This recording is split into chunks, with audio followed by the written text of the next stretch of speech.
Hallelujah. ಶಬ್ದ ಜೋರಾಗಿ hallelujah. ನಮ್ಮ ದೇವರು ಒಳ್ಳೆಯವರಾಗಿದ್ದಾರೆ.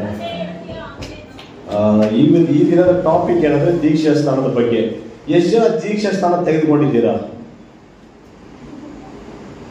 ಎಲ್ಲರೂ ಕಣ್ಣಿಗೆ ಬಿಡುಗಡೆ ಕೈ ಎತ್ತಿದ್ದೀರಾ? ದೇವರ ನಾಮಕ್ಕೆ ಸ್ತೋತ್ರವಾಗಲಿ. ಸರಿ, ಎಷ್ಟು ಜನ ದೀಕ್ಷಾ ಸ್ಥಾನ ತಗೊಳ್ಳೋದಕ್ಕೆ ಪೂರ್ಣ ಮನಸ್ಸಿನಿಂದ ಯಾರ ಒಂದು ಇದಿಲ್ಲದೆ, ಸ್ವಂತ ಮನಸ್ಸಿನ ಫೋರ್ಸ್ ಮಾಡದೆ, ಯಾರು ಫೋರ್ಸ್ ಮಾಡದೆ, ಸ್ವಂತ ಮನಸ್ಸಿಂದ ಸ್ವ ಇಚ್ಛೆಯಿಂದ ನಾನೇ ದೇವರ ಸಮ್ಮುಖದಲ್ಲಿ ಒಪ್ಪಿಸ್ಕೊಂಡು ತಗೊಳ್ತೀನಿ ಅಂತ ಹೇಳೋರೆಲ್ಲ ಕೈ ಎತ್ತಿ. ನಾವು ಯಾರಿಗೂ ಕೊಡಲ್ಲ. ನನಗೆ ಬೇಕು, ನಾನು ದೇವರ ಸಮ್ಮುಖದಲ್ಲಿ ನಾನು ನೀತಿವಂತನಾಗಿ ಆತನಿಗಾಗಿ ಜೀವಿಸಬೇಕು ಅಂತ ಯಾರು ಹೇಳ್ತೀರೋ ಅವ್ರು ಮಾತ್ರ ದೀಕ್ಷಾ ಸ್ಥಾನ.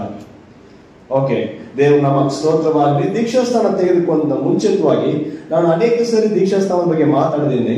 ಇವತ್ತು ಸ್ವಲ್ಪ ಬ್ರೀಫ್ ಆಗಿ ನಾವು ನೋಡೋಣ. ದೀಕ್ಷಾ ಸ್ಥಾನ ಇದ್ದರೆ ಏನು, ಯಾವ ರೀತಿ ತಗೊಳ್ತಾರೆ, ತಗೊಂಡ ಮೇಲೆ ಯಾವ ರೀತಿಯಾಗಿರಬೇಕು.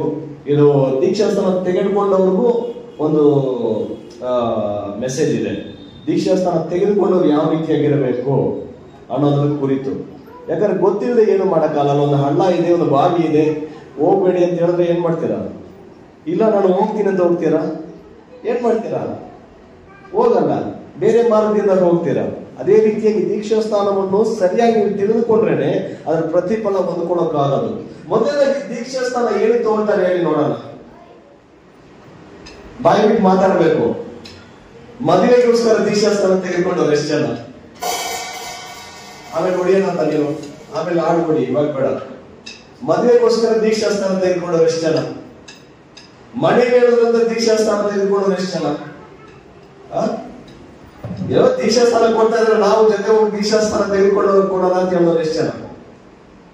ನಾನು ಸೀರಿಯಸ್ ಆಗಿ ಹೇಳ್ತಾ ಇದ್ದೀನಿ. ಯಾಕಂದ್ರೆ ದೀಕ್ಷಾ ಸ್ಥಾನ ಎನ್ನುವುದು ಅರಿವೇ ಇಲ್ಲದೆ, ಜ್ಞಾನವಿಲ್ಲದೆ ಸಭೆಯಲ್ಲೇನೋ ನೀರು ಮುಳುಗಿಸಿ ಎದುರಿಸ್ತಾ ಇದ್ದಾರೆ. ಏನೋ ವಯಸ್ಸು 15 ವಯಸ್ಸು 20 ವಯಸ್ಸಾಯ್ತು, 30 ವಯಸ್ಸಾಗಲಿ, ಅವರಿಗೆ ಜ್ಞಾನ ಬಂದ ಮೇಲೆ, ಕ್ರಿಸ್ತನ ಬಗ್ಗೆ ತಿಳುವಳಿಕೆ ಬಂದ ಮೇಲೆ ದೀಕ್ಷಾ ಸ್ಥಾನ. ಆದ್ರೆ ಇವಾಗ ಕಾಲ ಹೆಂಗ್ ಚೇಂಜ್ ಆಗಿದೆ ಗೊತ್ತಾ? ದೀಕ್ಷಾ ಸ್ಥಾನ ಅಂದ್ರೆ ಮದುವೆಗೆ ಯಾರಾದ್ರೂ ಮದುವೆ ಆಗ್ಬೇಕಾ? ಅವರು ಮದುವೆ ಆಗ್ಬೇಕಂದ್ರೆ ಕ್ರಿಸ್ತನ ಬಗ್ಗೆ ತಿಳಿದಿಲ್ಲ ಅಂದ್ರೂ ಪರವಾಗಿಲ್ಲ, ಏನಂದ್ರೂ ಪರವಾಗಿಲ್ಲ, ಅವ್ರು ಏನ್ ಮಾಡ್ತಾರೆ?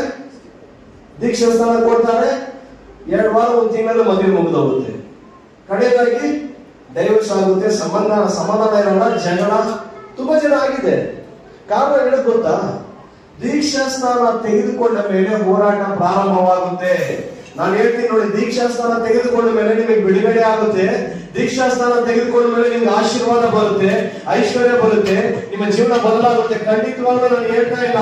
ದೀಕ್ಷಾ ಸ್ಥಾನ ತೆಗೆದುಕೊಂಡ ಮೇಲೆ ಸೆಕೆಂಡ್ ಇನ್ನಿಂಗ್ಸ್ ಅಂದ್ರೆ 2ನೇ ಓಟ ನಿಮ್ಗೆ ಪ್ರಾರಂಭವಾಗುತ್ತೆ. ಕ್ರಿಸ್ತನಲ್ಲಿ ನೀತಿವಂತರಾಗಿ ಪರಿಶುದ್ಧರಾಗಿ ಓಡೋದಕ್ಕೆ ಪ್ರಾರಂಭವಾಗುತ್ತೆ. ಅದರಲ್ಲಿ ಅನೇಕ ಸಮಸ್ಯೆಗಳು, ಹೋರಾಟಗಳು ಬರ್ತಾ ಇರುತ್ತೆ. ಆದರೆ ಈಗ ನೀವು ಏನು ತೀರ್ಮಾನ ತಗೊಂಡು, ನಾನು ಕಷ್ಟ ಆಗಲಿ, ದುಃಖ ಆಗಲಿ, ಹೋರಾಟವಾಗಲಿ, ಏನೇ ಆಗಲಿ, ನನ್ನ ದೇವರಾಗಿರುವ ಕರ್ತನಿಗಾಗಿ ನಾನು ಜೀವಿಸ್ತೇನೆ ಅಂತ ಪೂರ್ಣ ಮನಸ್ಸಿನಿಂದ ನೀವೇನು ಒಡಂಬಡಿಕೆ ಮಾಡಿ ನೀವು ದೀಕ್ಷಾ ಸ್ಥಾನ ತೆಗೆದುಕೊಳ್ತೀರೋ ಅದು ಕಡೆಯವರೆಗಿರ್ಬೇಕು. ಅರ್ಥ ಆಗ್ತಿದ್ಯಾ? ಕಡೆಯವರೆಗಿರ್ಬೇಕು. ಯಾರ ಒತ್ತಾಯದಿಂದ ತೆಗೆದುಕೊಳ್ಳಬಾರದು. ಗಮನವಾಗಿ ಕೇಳಿ, ಯಾರ ಒತ್ತಾಯದಿಂದ ತೆಗೆದುಕೊಳ್ಳಬಾರದು. ಅನೇಕ ಮಾರ್ಗದಲ್ಲಿರುವ ಸಹೋದರರಿದ್ದಾರೆ. ನಮ್ಮ ಭಾರತ ದೇಶದಲ್ಲಿ ಅನೇಕ ಮಾರ್ಗದಲ್ಲಿರುವ ಸಹೋದರರಿದ್ದಾರೆ. ಈ ನೀರಿನಲ್ಲಿ ದೀಕ್ಷಾ ಸ್ಥಾನ, ನೀರಿನಲ್ಲಿ ಮುಳುಗೋದು, ದೀಕ್ಷೆ ಅನ್ನೋದು ಅನೇಕ ಒಂದು ಪಂಗಡಗಳಲ್ಲಿ ಅನೇಕ ಮಾರ್ಗಗಳು, ಸಂಪ್ರದಾಯಗಳನ್ನು ಅನುಸರಿಸುವವರು ಇದನ್ನು ಉಪಯೋಗಿಸ್ತಾರೆ. ಕೆಲವರು ದೀಕ್ಷೆ ಅಂತ ಕೊಡ್ತಾರೆ. ದೀಕ್ಷೆ ಅಂದ್ರೆ ಏನು ಗೊತ್ತಾ? ಒಂದು ಪರ್ಟಿಕ್ಯುಲರ್ ಆಗಿ ನಾವು ಇವರಿಗಾಗಿ ನೇಮಿಸಲ್ಪಟ್ಟವರು, ನಾವು ಇವರಿಗಾಗಿ ಇರುವವರು, ಒಂದು ದೀಕ್ಷೆ ಅವ್ರಿಗಾಗಿ ಪರ್ಟಿಕ್ಯುಲರ್ ಆಗಿ ನೇಮಿಸಲ್ಪಟ್ಟವರು. ಅರ್ಥ ಆಗ್ತಿದ್ಯಾ? ದೀಕ್ಷಾ ಸ್ಥಾನ ತಮಿಳಲ್ಲಿ ಸುಂದರವಾಗಿ ಹೇಳ್ತಾರೆ, ಜ್ಞಾನ ಸ್ನಾನ. ಅಂದ್ರೆ ಜ್ಞಾನ ಬಂದ ಮೇಲೆ ಸ್ನಾನ. ಅಷ್ಟಿನ ಸ್ನಾನ ಮಾಡದೆ ಇರೋದಲ್ಲ, ಸ್ನಾನ ಮಾಡ್ತಾರೆ. ಜ್ಞಾನ ಬಂದ ಮೇಲೆ ಕ್ರಿಸ್ತನಿಗಾಗಿ ಪಾಪದ ಪಾಲಿಗೆ ಸತ್ತು ನೀತಿಯ ಪಾಲಿಗೆ ಪರಿಶುದ್ಧರಾಗಿ ಬರೋದು. ಅರ್ಥ ಆಗ್ತಿದ್ಯಾ? ದೀಕ್ಷಾ ಸ್ಥಾನ ಅನ್ನೋದು. ಹಾಗಾದ್ರೆ ಮೊದಲಾಗಿ ನಾವು ಯಾವ ಕಾರಣಕ್ಕೋಸ್ಕರ ತಗೊಳ್ಬಾರ್ದು. ನಾನು ಕ್ರಿಸ್ತನಿಗಾಗಿ ಜೀವಿಸಬೇಕು, ಕ್ರಿಸ್ತನಿಗಾಗಿ ಬಾಳಬೇಕು ಎಂಬ ಒಂದೇ ಒಂದು ಉದ್ದೇಶಕ್ಕೋಸ್ಕರ ಏನ್ ಮಾಡಬೇಕು? ದೀಕ್ಷಾ ಸ್ಥಾನ ತೆಗೆದುಕೊಳ್ಳಬೇಕು. ಇವಾಗ ಸ್ವಲ್ಪ ಬ್ರೀಫ್ ಆಗಿ ಹೋಗೋಣ ವಾಕ್ಯದ ಮುಖಾಂತರ. ಯಾಕಂದ್ರೆ ವಾಕ್ಯದ ಮುಖಾಂತರ ನಾವು ನೋಡ್ತಾ ಇರುವಾಗ ಸತ್ಯವೇದವು ನಮಗೆ ಏನಾಗಿದೆ ಅಂದ್ರೆ, ಈ ವಾಕ್ಯವೇ ಕಾಲಿಗೆ ದೀಪವು ದಾರಿಗೆ ಬೆಳಕಂದ್ರೆ ಯಾವ ಮಾರ್ಗದಲ್ಲಿ ಹೋಗ್ಬೇಕು, ಏನೇನು ಮಾಡ್ಬೇಕು, ಒಂದು ಗೂಗಲ್ ಮ್ಯಾಪ್ ಹೆಂಗೆ ಎಲ್ಲರೂ ಹೋಗ್ಬೇಕಂತ ಇದೆಯೋ ಅದೇ ರೀತಿ ನಮ್ಮ ಜೀವನದಲ್ಲಿ ಈ ಭೂಯಾತ್ರೆಯಲ್ಲಿ ಪರಲೋಕಕ್ಕೆ ಹೋಗೋದಕ್ಕಿಂತ ಮುಂಚಿತವಾಗಿ ನಾವು ಯಾವ ರೀತಿಯಾಗಿರ್ಬೇಕು ಅನ್ನೋ ಒಂದು ಮ್ಯಾನ್ಯೂಲ್ ಬಂದು, ಒಂದು ಮ್ಯಾಪ್ ಬಂದು ಬೈಬಲ್. ಸೊ ಈ ಸತ್ಯವೇದದಲ್ಲಿ ಎಲ್ಲವೂ ಕೊಡಲ್ಪಟ್ಟಿದೆ. ಇದರಲ್ಲಿ ದೀಕ್ಷಾ ಸ್ಥಾನದಲ್ಲಿ ತುಂಬಾ ಪ್ರಾಮುಖ್ಯವಾಗಿ ಮಾತಾಡಲ್ಪಟ್ಟಿದೆ. ಆ ವಾಕ್ಯದ ಕುರಿತು ನಾವು ನೋಡೋಣ. ಮೊದಲನೇದಾಗಿ ತೆಗೆದುಕೊಂಡ್ರೆ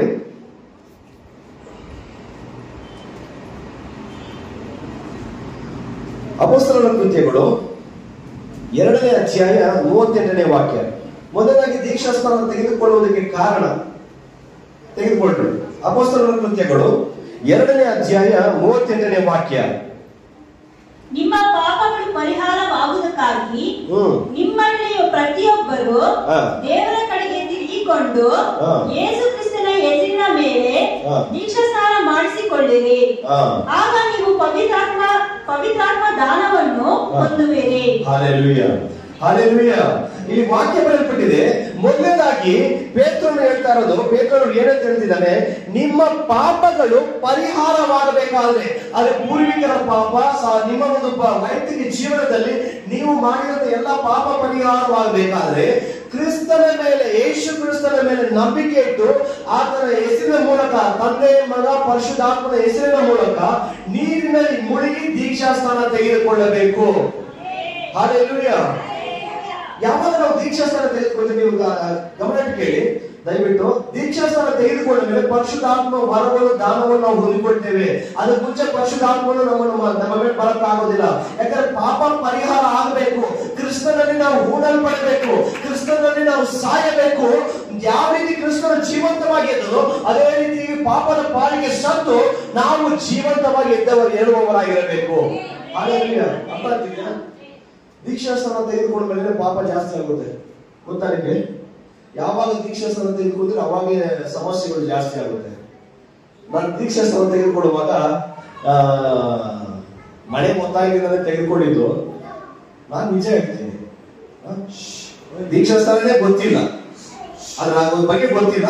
ಬಟ್ ಒಂದು ಮಾತ್ರ ಗೊತ್ತು. ಏನು ಗೊತ್ತು ಅಂದ್ರೆ, ದೀಕ್ಷಾಸ್ನಾನ ತೆಗೆದುಕೊಂಡ ಮೇಲೆ ಪಾಪ ಮಾಡಬಾರ್ದು.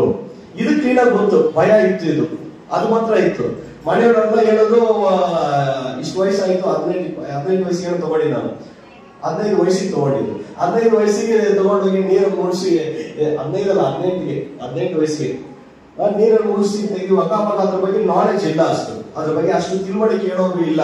ದೀಕ್ಷಾಸ್ನಾನ ತೆಗೆದುಕೊಂಡ್ರೆ ದೇವ್ರ ಕಡೆ ಸೇರ್ಕೊಂಡ್ಬಿಟ್ಟಿದ್ರೆ ಅಷ್ಟೇ ನಾವು ಪರ್ಲೋಕಕ್ಕೆ ಹೋಗ್ತೀವಿ, ಆತರ ಒಂದು ಅನುಭವ, ಪರಿಶುದ್ಧರಾಗಿರ್ತೀವಿ ಅಂತ ಹಿಂಗ್ ಹೇಳಿದ ತಕ್ಷಣ ನಾವೇನ್ ಮಾಡ್ಬಿಟ್ರಿ, ಒಂದು ದೀಕ್ಷಾಸ್ನಾನ ತೆಗೆದುಕೊಳ್ಬೇಕು ಅಂತ ಒಪ್ಪಿಗೆ ಕೊಟ್ಮೇಲೆ ಒಂದು ವಾರದಿಂದ ಹೋರಾಟ ಸ್ಟಾರ್ಟ್ ಆಗೋಯ್ತು. ಒಂದು ವಾರದಿಂದಲೇ ಒಳಗಡೆ ಒಂದು ಭಯ ಸ್ಟಾರ್ಟ್ ಆಗೋಯ್ತು, ಹೋರಾಟ ಸ್ಟಾರ್ಟ್ ಆಗೋಯ್ತು. ಅಯ್ಯೋ ಹಿಂಗಿದೆಯಲ್ಲ, ನನ್ನ ಜೀವನ ಹಿಂಗಿದೆಯಲ್ಲ, ಸಿಗರೇಟ್ ಹೊಡಿಬಾರ್ದಲ್ಲ, ಏನ್ ಮಾಡ್ಬಾರ್ದು, ಸಿಗರೇಟ್ ಹೊಡಿಬಾರ್ದಲ್ಲ. ನೆಕ್ಸ್ಟ್ ಗರ್ಲ್ ಫ್ರೆಂಡ್ ಮೀಟ್ ಮಾಡಿ ಹೇಳಿದ್ದೀನಿ, ಇನ್ಮೇಲೆ ಬ್ರೇಕಪ್ ಮಾಡ್ಕೊಂಡು ನನ್ನ ದೀಕ್ಷಾಸ್ನಾನ ತೆಗೆದುಕೊಳ್ತಾ ಇದ್ದೀನಿ. ಅಷ್ಟು ನಾಲೆಜ್ ಇಲ್ಲ ನಮಗೆ ಆ ಕಾಲದಲ್ಲಿ. ಬ್ರೇಕಪ್ ಮಾಡ್ಕೊಂಡ್ಬಿಡೋಣ, ಯಾಕಂದ್ರೆ ದೇವ್ರ ಭಯ ಜಾಸ್ತಿ. ನನಗೆ ಒಂದಲ್ಲ ಇದು ಮಾಡ್ಬಾರ್ದು ದೇವ್ರಿಗಾಗಿ ಜೀವಿಸ್ಬೇಕು, ಹಿಂಗಿರ್ಬೇಕು ಹಂಗಿರ್ಬೇಕು ಅಂತ ಈ ಭಯ ಬಂದ್ಬಿಡ್ತು. ಭಯ ಬಂದಿದ ತಕ್ಷಣ ಒಂದು ವಾರ ಫುಲ್ಲು ದೇವ್ರೇ ಪ್ರೇಯರ್ ಎಲ್ಲ ಪ್ರಿಪೇರ್ ಆಗಿ ಎಲ್ಲ ಹೋಗಿ ದೀಕ್ಷಾಸ್ನಾನ ತೆಗೆದುಕೊಂಡ್ಮೇಲೆ ಒಂದು ನಿಜವಾದ ಸಂಗತಿ ಹೇಳ್ತೀನಿ. ದೀಕ್ಷಾಸ್ನಾನ ತೆಗೆದುಕೊಂಡ್ಮೇಲೆ ನನ್ನಲ್ಲಿ ಒಂದು ಕೆಲವೊಂದು ಬದಲಾವಣೆ ಆಯ್ತು. ನನ್ನಲ್ಲಿ ಕೆಲವೊಂದು ಬದಲಾವಣೆ ಅಂದ್ರೆ, ಮೊದಲನೇ ಬದಲಾವಣೆ ಏನ್ ಗೊತ್ತಾ, ನಾನು ಕನಸಲ್ಲಿ ತುಂಬಾ ಮಂದಿ ಭಯ ಹುಟ್ಟಿಸೋದು, ಕನಸಲ್ಲಿ ಬಂದು ಕೆಲವೊಂದು ಕಾರ್ಯ ಮಾತಾಡೋದು, ಕನಸಿನ ಮೂಲಕ ನನ್ನನ್ನು ಒಂಥರ ಭಯ ಹುಟ್ಟಿಸುವ ಸನ್ನಿವೇಶಗಳು ಜಾಸ್ತಿ ಬರ್ತಾ ಇತ್ತು. ಇದು ಸಂಪೂರ್ಣ ಸ್ಟಾಪ್ ಆಗೋಯ್ತು. ನನಗೆ ಕನಸೇ ಬರಲ್ಲ. ನನಗೆ ಇದುವರೆಗೂ ಕನಸು ಬರಲ್ಲ. ಬಂದ್ರೆ ಯಾವ್ದೋ ಒಂದು ವಿಚಾರ ನಡಿಬೇಕಾ, ಇಲ್ಲ ಯಾರು ಬೇಕಾದ್ರೂ ತಿಳ್ಕೊಳ್ಬೇಕಾ, ಯಾವ್ದೋ ಒಂದು ಗೊತ್ತಾಗ್ಬೇಕಾ, ಅದು ಮಾತ್ರ ನನಗೆ ಕನಸು ಬರುತ್ತೆ. ದೀಕ್ಷಾಸ್ನಾನ ಯಾಕಂದ್ರೆ ದೀಕ್ಷಾಸ್ನಾನ ತೆಗೆದುಕೊಳ್ಳುವಾಗ ನಾವು ಸಾಧಾರಣವಾಗಿ ತಿಳ್ಕೊಳ್ತೀವಿ. ಅದು ನೀರನ್ನು ಮುಳುಗಿ ಎದ್ದೇಳುವಾಗ ನಾನು ಪೂರ್ಣ ಮನಸ್ಸಿನಿಂದ ಆ ಮಾತು ಹೆಂಗ್ ಬರುತ್ತೆ ಅಂದ್ರೆ ತುಂಬಾ ದುಃಖದಿಂದ ಬರುತ್ತೆ. ಯಾಕಂದ್ರೆ ನಾನು ಮಾಡಿದ ಎಲ್ಲಾ ಪಾಪ ಕಾರ್ಯಗಳು, ಅಯ್ಯೋ ನಾನು ಯಾವ ರೀತಿಯಾಗಿ ಜೀವಿಸಿದೆ, ಹೆಂಗಿದ್ದೆ, ನಾನು ಈ ತರ ಇದೆ ಅಂತ ಯೋಚನೆ ಮಾಡಿ ದೇವರ ಸಮ್ಮುಖ ಒಪ್ಪಿಸುವ ನೀರನ್ನು ಮುಳುಗಿ ಎದ್ದೇಳುವಾಗ ದೇವರ ವರವು ನಮ್ಮ ಮೇಲೆ ಬರುತ್ತೆ. ವಾಕ್ಯ ಬರೆಯಲ್ಪಟ್ಟಿದೆ, ದೀಕ್ಷಾಸ್ನಾನ ತೆಗೆದುಕೊಳ್ಳುವಾಗ ಕೊಂಡ ಮೇಲೆ ಪವಿತ್ರಾತ್ಮನು ನಿಮ್ಮ ಮೇಲೆ ಏನ್ ಮಾಡ್ತಾರಂತೆ, ಸುರಿಸಲ್ಪಡ್ತಾರೆ. ಮೊದಲಾಗಿ ನಾವು ದೀಕ್ಷಾಸ್ನಾನ ತೆಗೆದುಕೊಂಡ ಮೇಲೆ ಪವಿತ್ರಾತ್ಮನು ಸುರಿಸಲ್ಪಡ್ತಾರೆ. ಹಲ್ಲೆಲೂಯಾ. ಅದಕ್ಕೆ ಪೇತ್ರನು ಹೇಳ್ತಾರೆ ಇಲ್ಲಿ, ನಿಮ್ಮ ಪಾಪಗಳು ಪರಿಹಾರವಾಗಬೇಕಾದ್ರೆ ನಿಮ್ಮಲ್ಲಿರೋ ಪ್ರತಿಯೊಬ್ಬರು ಮೊದಲಾಗಿ ಏನ್ ಮಾಡ್ಬೇಕಂತೆ, ದೇವರ ಕಡೆಗೆ ತಿರುಗಿಕೊಂಡು ಏನ್ ಮಾಡ್ಬೇಕಂದ್ರೆ ಯೇಸು ಕ್ರಿಸ್ತನ ಹೆಸರಿನಲ್ಲಿ ದೀಕ್ಷಾ ಸ್ಥಾನ ತೆಗೆದುಕೊಳ್ಳಿರಿ. ಹಾಲೆಲೂಯಾ. ದೀಕ್ಷಾ ಸ್ಥಾನ ತೆಗೆದುಕೊಳ್ಳಿರಿ ಅಂತ ವಾಕ್ಯ. ಇನ್ನೊಂದು ವಾಕ್ಯ ಬರೆಯಲ್ಪಟ್ಟಿದೆ. ಅನೇಕ ಸಲ ನಾವು ತಿಳ್ಕೊಳ್ತೇವೆ, ನಾವು ಮಾಡಿದ ಪುಣ್ಯ ಕ್ರಿಯೆಗಳು, ನಾವು ಮಾಡಿದ ಕೆಲವೊಂದು ಕಾರ್ಯಗಳು ನಮ್ಮನ್ನು ನಾವು ಪರಲೋಕಕ್ಕೆ ಹೋಗ್ತೀವಿ, ನೀತಿವಂತರಾಗ್ತೀವಿ, ನಾವು ಮಾಡುವ ಎಲ್ಲಾ ದಾನ ಧರ್ಮಗಳು ನಮ್ಗೆ ಕರ್ಕೊಂಡು ಹೋಗುತ್ತೆ. ಖಂಡಿತವಾಗ್ಲೂ ಇಲ್ಲ. ಮನುಷ್ಯರು ಎಷ್ಟೇ ಉನ್ನತ ಸ್ಥಾನದಲ್ಲಿ ಯಾವ ರೀತಿಯಾಗಿ ಜೀವನ ಮಾಡ್ತಿರ್ಲಿ, ಎಷ್ಟೇ ಕೋಟಿಗೆ ಬಾಳ್ತಾ ಇರ್ಲಿ, ಅವ್ನು ಮಾಡುವ ದಾನ ಧರ್ಮಗಳು ಅವನನ್ನು ಪರಿಶುದ್ಧ ಮಾಡೋದಿಲ್ಲ. ವಾಕ್ಯನೇ ಬರೆಯಲ್ಪಟ್ಟಿದೆ. ತೆಗೆದುಕೊಂಡ್ರೆ ತೀತನಿಗೆ ಬರೆದ ಪತ್ರಿಕೆ 3ನೇ ಅಧ್ಯಾಯ 5ರಿಂದ 7ನೇ ವಾಕ್ಯ. ತೀತನಿಗೆ ಬರೆದ ಪತ್ರಿಕೆ 3ನೇ ಅಧ್ಯಾಯ 5ರಿಂದ 7ನೇ ವಾಕ್ಯ.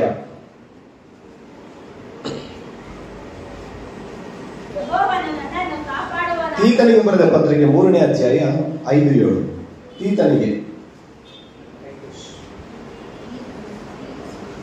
ಟೈಟಸ್, ತೀತನಿಗೆ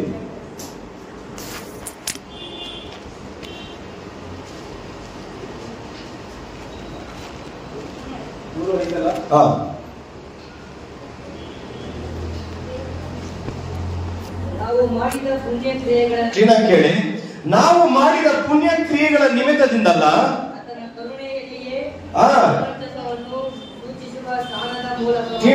ಕೇಳ್ಕೊಳ್ಳಿ, ನಾವು ಮಾಡಿದ ಪುಣ್ಯ ಕ್ರಿಯೆಗಳ ನಿಮಿತ್ತದಿಂದಲ್ಲ, ಆತನ ಕರುಣೆಯಿಂದ. ಯಾರ ಕರುಣೆಯಿಂದ? ಸರ್ವಶಕ್ತನಾದ ಯೇಸು ಕ್ರಿಸ್ತನ ಕರುಣೆಯಿಂದ. ಇಲ್ಲಿ ತುಂಬಾ ಮುಖ್ಯವಾಗಿರೋದು ಇನ್ನೊಂದು ವಾಕ್ಯ ಬರೆಯಲ್ಪಟ್ಟಿದೆ. ಏನದು? ಪುನರ್ಜನ್ಮವನ್ನು ಸೂಚಿಸುವ ಸ್ನಾನದಿಂದ. ಆದರೆ ನೀವು ನೀರನ್ನು ಮುಳುಗಿ ಎದ್ದೇಳುವಾಗ ನೀವು ಪುನರ್ಜನ್ಮವನ್ನು ಸೂಚಿಸುತ್ತದೆ. ಅಂದರೆ ನೀವು ಸತ್ತಿ ತಿರ್ಗಾ ಬದುಕಿದಂತೆ. ಹಲ್ಲೆಲೂಯಾ. ಸತ್ತು ತಿರ್ಗಾ ಬದುಕಿದಂತೆ ವಾಕ್ಯ ಬರೆಯಲ್ಪಟ್ಟಿದೆ. ಪುನರ್ಜನ್ಮವನ್ನು ಸೂಚಿಸುವ ಸ್ನಾನ. ಅರ್ಥ ಆಗ್ತಿದ್ಯಾ? ಬೇರೆ ನೀರು ಮಾತ್ರ ನಾವು ಹೋಗಿ ಮುಳುಗಿ ಬಂದ್ಬಿಡ್ತೀವಿ ಏನೋ ದೇವ್ರು, ಖಂಡಿತವಾಗ್ಲೂ ಇಲ್ಲ.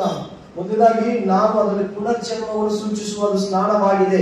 ಪಾಪದ ಪಾಡಿಗೆ ನಾನು ಏನ್ ಹೇಳ್ತಾ ಇದ್ದೇನೆ? ಸತ್ತೋಗ್ತಾ ಇದ್ದೀನಿ. ನಿತ್ಯ ಪಾಡಿಗೆ ಕ್ರಿಸ್ತನ ನಿಮಿತ್ತ ನಾನು ಜೀವಂತವಾಗಿ ನೋಡ್ತಾ ಇದ್ದೇನೆ. ಅನೇಕ ಸಮಯ ನಾವು ಕೆಲವರು ಹೇಳ್ತಾರೆ, ಅಯ್ಯೋ ನಾನು ಮಾಡುವ ದಾನ ಧರ್ಮಗಳು, ಪುಣ್ಯ ಕ್ರಿಯೆಗಳು, ನಾನು ದೇವಸ್ಥಾನಕ್ಕೆ ಹೋಗಿಲ್ಲ, ಬರಲ್ಲ, ಅದು ಹೋಗಿಲ್ಲ, ಅವ್ರು ಮಾಡಿದ ಪುಣ್ಯ ಕ್ರಿಯೆಗಳು ಮೇಲೆ ಕರ್ಕೊಂಡು ಹೋಗುತ್ತೆ. ಯಾವುದು ಕರ್ಕೊಂಡು ಹೋಗೋಣ?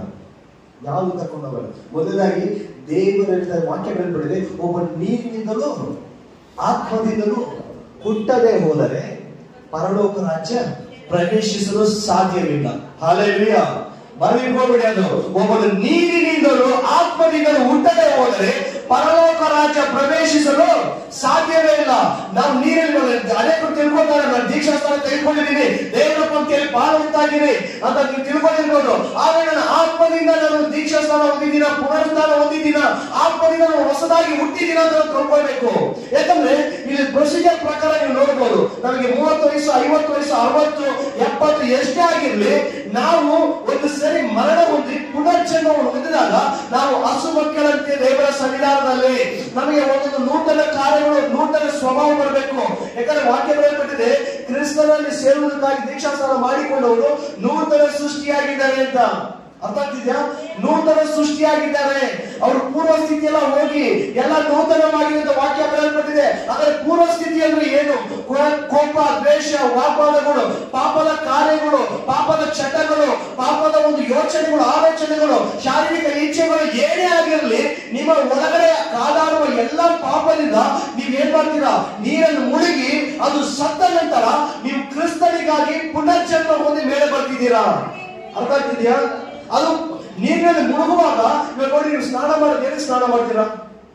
1 ತಿಂಗಳು ಸ್ನಾನ ಮಾಡ್ತೀರಿ, ನೋಡೋದು ಏನ್ ಬರುತ್ತೆ? ಕೊಡೆ ಹೋಗೋದ್ಮೇಲೆ ಸ್ನಾನ ಮಾಡ್ತೀರಾ? ವೈಟ್ ಆಗಿ ಸ್ನಾನ ಮಾಡ್ತೀರಾ? ಯಾಕೆ ಕೈ ಎತ್ತಿ? ನಾನು ವೈಟ್ ಆಗ್ಬೇಕಂದ್ರೆ ಡೈಲಿ ತಿಕ್ಕಿ ತಿಕ್ಕಿ ಉಜ್ಕೊಂಡು ಸ್ನಾನ ಮಾಡ್ತೀನಿ ಅಂತ ಹೇಳೋ ಕೈ ಎತ್ತಿ ನೋಡೋದು. ಎಷ್ಟೇ ಮುಚ್ಚಿದ್ರು ಕಲರ್ ಅದೇ ಕಲರ್. ಕರೆಕ್ಟಾ? ಎಷ್ಟೇ ಉಜ್ಜಿದ್ರು ಕಲರು ಅದೇ ಕಲರ್. ಅರ್ಥ ಆಗ್ತಿದ್ಯಾ? ಆದ್ರೆ ನಮ್ಮಿಂದ ಏನಾಗ್ತಾ ಇದೆ? ಕೊಡೆ ಹೋಗ್ತಾ ಇದೆ. ಸ್ನಾನ ಮಾಡಿದಾಗ ಏನೋ ಹೋಗ್ತಾ ಇದೆ? ಕೊಡೆ ಹೋಗ್ತಾ ಇದೆ. ನಮ್ಮಲ್ಲಿ ಒಂದು ಬಾಡಿ ಸ್ಮೆಲ್ ಏನಾಗ್ತಾ ಇದೆ? ಚೇಂಜ್ ಆಗ್ತಾ ಇದೆ. ಅದೇ ರೀತಿಯಾಗಿ ಪಾಪದಕ್ಕೆ ದಾಸನಾಗಿರುವವನು ಮರಣಕ್ಕೆ ಪಾತ್ರನಾಗಿದೆ. ಆ ಮರಣದ ವಾಸನೆಯು, ಆ ಮರಣದ ಅಧಿಕಾರವು, ಆ ಮರಣದ ಆಳ್ವಿಕೆಯು, ಶರೀರದ ಮೇಲೆ ನಡೆಸುತ್ತಿರುವ ಆಳ್ವಿಕೆಯು ನೀರಲ್ಲಿ ಮುಳುಗಿ ಎದ್ದೇಳುವಾಗ ತೊಳೆಯಲ್ಪಡುತ್ತದೆ. ಆ ಪಾಪದ ಅಧಿಕಾರವು ತೊಳೆಯಲ್ಪಡುತ್ತದೆ. ಅದು ಒಂದೇ ಸಾರಿ, ಪ್ರತಿದಿನವೂ ಪ್ರತಿ ತಿಂಗಳು ಪ್ರತಿ ವರ್ಷ ತೆಗೆದಲ್ಲ, ಒಂದೇ ಸಾರಿ ನಿಮ್ಮ ಜೀವನ ಪರ್ಯಂತ ವಯಸ್ಸಾಗಿ ಸಾಯುವವರೆಗೂ ಒಂದೇ ಸಾರಿ ಒಳಪಡಿಕೆ. ಈಗ ಕ್ರಿಸ್ತನೊಂದಿಗೆ ನಾನು ಸಾಯ್ತಾ ಇದ್ದೇನೆ, ನನ್ನ ಪಾಪಗಳನ್ನ ತೊಳಿತಾ ಇದ್ದೇನೆ, ಇದು ಇನ್ನ ನಾನು ನೀತಿಗಾಗಿ ಬದುಕ್ತೇನೆ ಅಂತ ನೀವು ಒಪ್ಪಿಸಿಕೊಟ್ಟು ಒಳಗಡೆ ಮುಳುಗಬೇಕು. ಅರ್ಥ ಆಗ್ತಿದ್ಯಾ? ಎಷ್ಟರಲ್ಲಿ ಅರ್ಥ ಆಗ್ತಾ ಇದೆ? ಹಲ್ಲೆಲೂಯಾ. ಎಷ್ಟರಲ್ಲಿ ನಿದ್ದೆ ಬರ್ತಾ ಇದೆ? ಹಲ್ಲೆಲೂಯಾ. ಎಚ್ಚರವಾಗಿದ್ದೀರಾ? ಇದೇ ತರ ಎಚ್ಚರವಾಗಿರ್ಬೇಕು. ಹಾಗಾದ್ರೆ ಮೊದಲಾಗಿ ಏನ್ ಮಾಡ್ಬೇಕಂತೆ, ಕ್ರಿಸ್ತನಲ್ಲಿ ಸೇರುವುದಕ್ಕಾಗಿ, ಇದು ಪಾಪ ಪರಿಹಾರ ಆಗುವುದಕ್ಕಾಗಿ ಏನ್ ಮಾಡ್ಬೇಕು? ಮೊದಲನೇದಾಗಿ ಪಾಪ ಪರಿಹಾರ ಆಗುವುದಕ್ಕಾಗಿ ಮತ್ತು ನೂತನ ಸ್ವಭಾವವನ್ನು ಹೊಂದಿಕೊಳ್ಳುವುದಕ್ಕಾಗಿ ಎರಡು ವಿಷಯ. ಆಮೇಲೆ ನೆಕ್ಸ್ಟ್ ಬಂದು ನಮ್ಮ ಪುಣ್ಯ ಕ್ರಿಯೆಗಳಿಂದಲ್ಲ, ನಮ್ಮ ದಾನ ಧರ್ಮಗಳಿಂದಲ್ಲ, ದೇವರ ಕರುಣೆಯಿಂದಲೇ ನಾವೇನ್ ಮಾಡ್ತಿದ್ದೀವಿ, ಆ ನೀರಿನ ಮೂಲಕ ಬಂದ ತಕ್ಷಣ ರಕ್ಷಣೆ ಹೊಂದಿದ್ದೀವಿ. ಅರ್ಥ ಆಗ್ತಿದ್ಯಾ? ನೀರ್ ಕೆಲವು ಹೇಳ್ತಾರೆ, ದೀಕ್ಷಾಸ್ಥಾನ ತೆಗೆದುಕೊಂಡಿದ ತಕ್ಷಣ ನಾವು ಹಂಗೆ ಏನ್ ಮಣ್ಣು ಮಾಡಿದ್ರು ಏನಿಲ್ಲ, ಕ್ರಿಸ್ತನಿಗಾಗಿ ನೀತಿವಂತರಾಗಿ, ಪರಿಶುದ್ಧರಾಗಿ, ನಿಷ್ಕಲಂಕರಾಗಿ ದೇವರನ್ನು ಧರಿಸಿಕೊಂಡು ಜೀವಿಸಿದ್ರೆ ಪರಲೋಕ ಪ್ರವೇಶ. ಅರ್ಥ ಆಗ್ತಿದೆ? ಪರಲೋಕಕ್ಕೆ ಹೋಗ್ಬೇಕು ಅಂತಾನೆ ದೀಕ್ಷಾಸ್ಥಾನ ಅಲ್ಲ, ಕ್ರಿಸ್ತನಿಗಾಗಿ ನಾನು ಅಪೊಸ್ತಲನಿಗೆ ಇದು ಮೋಶೆ ಹೇಳ್ತಾರೆ, ಇಸ್ರಾಯೇಲ್ ಜನರು ಇವರನ್ನು ಆ ಜೀವಮಾರ್ಗದ ಪಟ್ಟಿಯಿಂದ ನನ್ನ ಹೆಸರು ಬೇಕಾದ್ರೆ ತೆಗೆದುಬಿಡು, ಇವ್ರನ್ನ ಕ್ಷಮಿಸು. ಆ ಹಂಗಿನಲ್ಲಿ ಇರುವವರಾಗಿರಬೇಕು. ಆದರೆ ಕ್ರಿಸ್ತನಿಗಾಗಿ ಜೀವಿಸುವವರು, ಅಪ್ಪ ನನ್ನನ್ನು ನಾನು ಮರೆತು, ನನ್ನನ್ನು ನಾನು ತ್ಯಜಿಸಿ, ಈಗ ನಿನಗಾಗಿ ನಾನು ಬಾಳ್ತೇನೆ, ಈಗ ನಿನಗಾಗಿ ನಾನು ಸೇವೆ ಮಾಡ್ತೇನೆ, ಓದ್ತೇನೆ, ಒಂದು ಹಂಗಿನಲ್ಲಿರುವವರಾಗಿರಬೇಕು. Hallelujah, hallelujah. ಅದೇ ದೀಕ್ಷಾಸ್ಥಾನ ಏನಂತ ಗೊತ್ತಿಲ್ಲದೆ ಇರುವಾಗ, ಅನುಭವ ಇಲ್ಲದೆ ಇರುವಾಗ ದೀಕ್ಷಾಸ್ಥಾನ ತೆಗೆದುಕೊಂಡೆ. ಆದ್ರೆ ಯಾವಾಗ ಲೋಕವು ನನಗೆ ಕತ್ತಲಾಗಿ ಮಾರ್ಪಟ್ಟಿದ್ದು, ಸತ್ಯವೇದದ ಕಡೆಗೆ, ವಾಕ್ಯದ ಕಡೆಗೆ ಗಮನ ಕೊಟ್ಟು ನಾನು ಹೋಗಕ್ಕೆ ಪ್ರಾರಂಭ ಮಾಡಿದ್ರು, ವಾಕ್ಯವು ನನ್ನನ್ನು ಬಲಪಡಿಸ್ತಾ ಇತ್ತು. ವಾಕ್ಯವು ನನಗೆ ತಿಳಿಸಿಕೊಡ್ತು, ಇದೇ ದೀಕ್ಷಾಸ್ಥಾನ, ದೇವರಂದ್ರೆ ಇದೆ. ಆದರೆ ಅವರ ಜ್ಞಾನ ಬಂತು. ಆದ್ರೆ ಅವಾಗ ನಾನು ಅದಕ್ಕೆ ಮುಂಚೆ ದೀಕ್ಷಾಸ್ಥಾನ ತೆಗೆದುಕೊಂಡಿದ್ದೆ. ಆದ್ರೆ ನನಗೆ ಜ್ಞಾನ ಯಾವಾಗ ಬಂತು? ನನಗೆ 23, 25 ವಯಸ್ಸು ಮೇಲೆ ಬಂತು, 24 ವಯಸ್ಸು ಮೇಲೆ ಬಂತು. ಆಗ ನಾನು ತಿಳ್ಕೊಂಡೆ, ಯಾವಾಗ ದೇವರ ಬಗ್ಗೆ ಸಂಪೂರ್ಣವಾಗಿ ತಿಳ್ಕೊಳ್ತೀರೋ ಆವಾಗ ನಾವು ದೀಕ್ಷಾಸ್ಥಾನ ತೆಗೆದುಕೊಳ್ಬೇಕು. ಹಲ್ಲೆಲೂಯಾ. ಯಾರು ಒತ್ತಾಯದಿಂದ ತೆಗೆದುಕೊಳ್ಳಬಾರದು. ಒಂದು ಮಾತ್ರ ತಿಳ್ಕೊಳ್ಳಿ, ದೀಕ್ಷಾಸ್ಥಾನ ತೆಗೆದುಕೊಂಡ್ರೆ ತುಂಬಾ ಕಷ್ಟ ಆಗುತ್ತೆ, ಹೋರಾಟ ಆಗುತ್ತೆ ಅಂತ ಭಯ ಪಡಬೇಡಿ.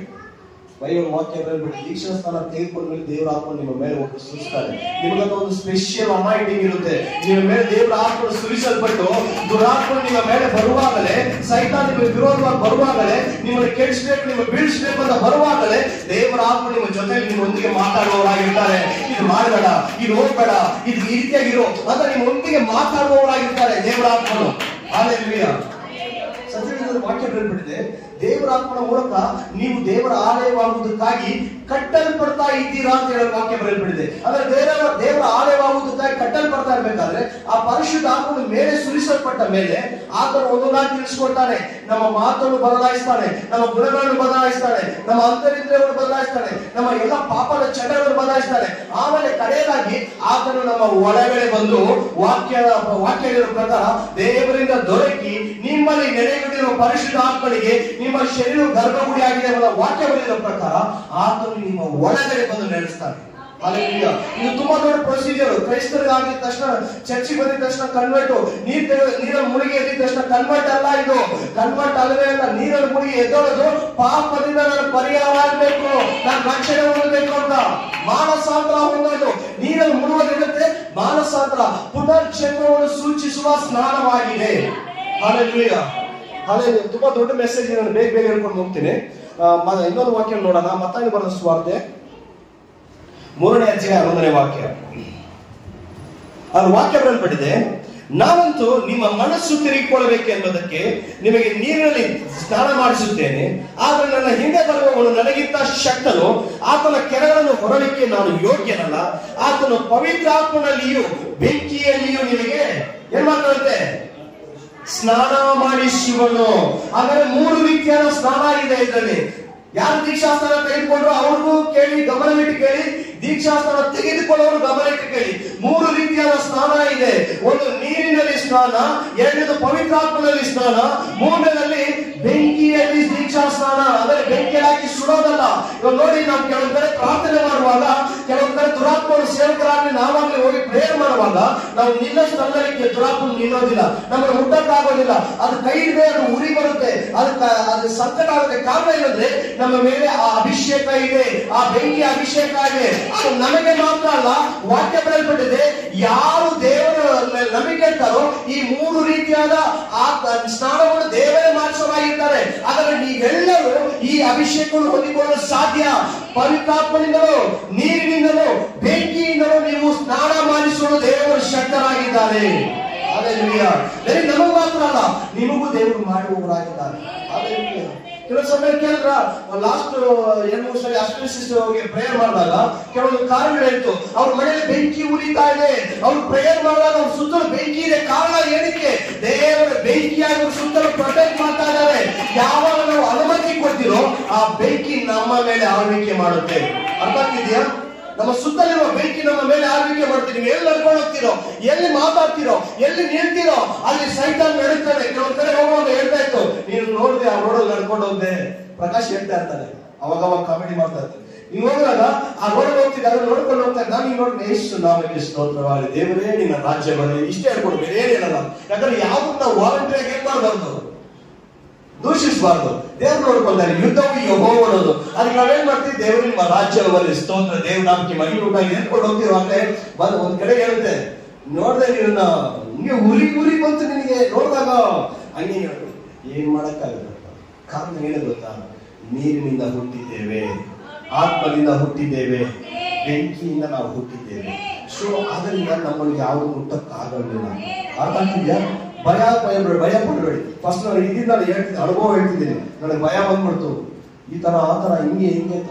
ಯಾವಾಗ ನನ್ನ ದೇವರು ಸರ್ವಶಕ್ತನು ಆತ ನನ್ನ ಜೊತೆಯಲ್ಲಿ ನಡೆಸ್ತಾನೆ, ನನಗೆ ಒಳ್ಳೆಯದು ಕೆಟ್ಟದನ್ನು ತಿಳಿಸ್ಕೊಡ್ತಾನೆ, ನಾವು ಪೂರ್ಣ ಮನಸ್ಸಿಂದ ಒಪ್ಪಿಸ್ಕೊಂಡು ಹೋಗ್ತಿರೋ ಅಲ್ಲಿ ದೇವರು ಕ್ರಿಯೆ ಮಾಡ್ತಾರೆ. ಅಲ್ಲಿ ವಾಕ್ಯ ಬರೆಯಲ್ಪಟ್ಟಿದೆ, ನಾವು ಏನ್ ಮಾಡಿದ್ರೆ ನಿಮ್ಮ ಮನಸ್ಸುಗಳು ತಿರುಗಿಕೊಳ್ಳಬೇಕೆಂಬುದಕ್ಕಾಗಿ ಯೋಹಾನ ಏನ್ ಮಾಡಿದಂತೆ ದೀಕ್ಷಾಸ್ನಾನ. ಯಾವ ಕಡೆ ತಿರುಗಿಕೊಳ್ಬೇಕು? ನಾವು ಲೋಕದ ಕಡೆಯಲ್ಲಿದ್ದೀವಿ, ಪಾಪದಲ್ಲಿದ್ದೀವಿ, ಲೋಕದ ರೀತಿಯಲ್ಲಿ ಯೋಚನೆ ಮಾಡ್ತೀವಿ, ಲೋಕ ರೀತಿಯಲ್ಲಿ ಬರ್ತಾ ಇದೀವಿ. ಇದರಿಂದ ತಿರುಗಿಕೊಂಡು ನಾವು ಕ್ರಿಸ್ತನಿಗಾಗಿ ಜೀವಿಸುವುದಕ್ಕಾಗಿ ವಾಕ್ಯ ಬರೆದಿದೆ, ಇನ್ನು ಜೀವಿಸುವವನು ತನಗಾಗಿ ಜೀವಿಸಿದೆ, ಕ್ರಿಸ್ತನಿಗಾಗಿ ಜೀವಿಸಿದೆ ಎಂಬ ವಾಕ್ಯ ಬರೆಯಲ್ಪಟ್ಟಿದೆ. ಆದರೆ ನಾವು ಜೀವನದಲ್ಲಿ ಅನೇಕ ಸಮಸ್ಯೆ ಹೋರಾಟ ಎಲ್ಲಿ ಬರುತ್ತೆ ಗೊತ್ತಾ? ಗಂಡ ಹೆಂಡತಿ ಜಗಳ, ಮನೆಯಲ್ಲಿ ಸಮಾಧಾನ ಇಲ್ಲ, ನೆಮ್ಮದಿ ಇಲ್ಲ, ಏನಿದ್ದಾನೆ ಜೀವನ, ಏನಿದ್ದಾನೆ ಬದುಕೋದು ಯಾವಾಗ ಬರುತ್ತೆ ಗೊತ್ತಾ? ಕಾರಣ ನಾವು ದೇವರಿಂದ ದೂರ ಇದ್ದೀವಿ ಅಂತ. ಅದನ್ನ ಕ್ಲೀನಾಗಿ ಅರ್ಥ ಮಾಡ್ಕೊಳ್ಳಿ. ಒಂದು ಯೋಚನೆ ಬರ್ತಿರುವಾಗಲೇ ನಾನು ಯೋಚನೆ ಮಾಡಬೇಕು, ನನ್ನ ದೇವರಾಗಿ ಕರ್ತ ನನ್ನ ಜೀವ ಕೊಟ್ಟಿದ್ದು ಒಂದು ಕಾರಣ ಇದೆ, ನನ್ನ ಕರ್ಕೊಂಡು ಬಂದಿದ್ದು ಒಂದು ಕಾರಣ ಇದೆ, ಆತನ ಉದ್ದೇಶ ಏನಿದೆ ಅದನ್ನು ನೆರವೇರಿಸಿ ನನ್ನೊಂದಿಗೆ ಮಾತಾಡೋ ದುರಾತ್ಮ ಯೇಸು ನಾಮದಲ್ಲಿ ಕಟ್ತಾ ಇದ್ದೀನಿ. ನನ್ನ ಕುಟುಂಬವನ್ನು ಹಾಳು ಮಾಡ್ತಿರೋ ದುರಾತ್ಮ ಯೇಸು ನಾಮದಲ್ಲಿ ಕಟ್ತಾ ಇದ್ದೀನಿ. ನನ್ನನ್ನು ಬೀಳಿಸಬೇಕಂತ ನನ್ನ ಸಮಾಧಾನವನ್ನು ಕೇಳಿಸಿರೋ ದುರಾತ್ಮವನ್ನು ಯೇಸು ನಾಮದಲ್ಲಿ ಕಟ್ತಾ ಇದ್ದೀನಿ. ನನ್ನ ಪರಿಶುದ್ಧತೆಯನ್ನು ಹಾಳು ಮಾಡೋದಕ್ಕೆ ಬರುವ ಎಲ್ಲಾ ದುರಾತ್ಮಗಳನ್ನು ಯೇಸು ನಾಮದಲ್ಲಿ ಕಟ್ತಾ ಇದ್ದೀನಿ. ಬಾಯಿನ ಕನ್ಫ್ಯೂಸ್ ಮಾಡಿ ಯೇಸು ನಾಮವನ್ನು ಕೇಳಿ ನೋಡಿ, ನಿಮ್ಮ ಜೀವಿತದಲ್ಲಿ ಒಂದೊಂದು ದಿನ ದೇವರು ನಿಮ್ಮನ್ನು ನಡೆಸೋರಾಗಿರ್ತಾರೆ. ಹಲ್ಲೆಲೂಯಾ. ಆದ್ರೆ ಮೊದಲನೇದಾಗಿ ನಾವೇನೋ ಮಾನಸಾಂತರ, ಮನಸ್ಸು ದೇವರ ಕಡೆ ತಿರುಗಿಕೊಳ್ಳೋದು, ಪಾಪ ಪರಿಹಾರಕ್ಕಾಗಿ ಮತ್ತು ಪುನರ್ಜನ್ಮವನ್ನು ಹೊಂದುವುದಕ್ಕಾಗಿ ಮನಸ್ಸು ದೇವರ ಕಡೆಗೆ ತಿರುಗಿಕೊಳ್ಳುವುದಕ್ಕಾಗಿ ನಾವೇನ್ ಮಾಡ್ತಿದ್ದೇವೆ? ದೀಕ್ಷಾಸ್ನಾನ ತೆಗೆದುಕೊಳ್ತಾ ಇದ್ದೇವೆ. ಹಂಗೆ ನೀವು ಅದೇ ಹಾಗೆ ನೋಡೋದಾದ್ರೆ ರೋಮಾಪುರದವರಿಗೆ ಬರೆದ ಪತ್ರಿಕೆ 6ನೇ ಅಧ್ಯಾಯ 3ನೇ ವಾಕ್ಯ ಓದಿ.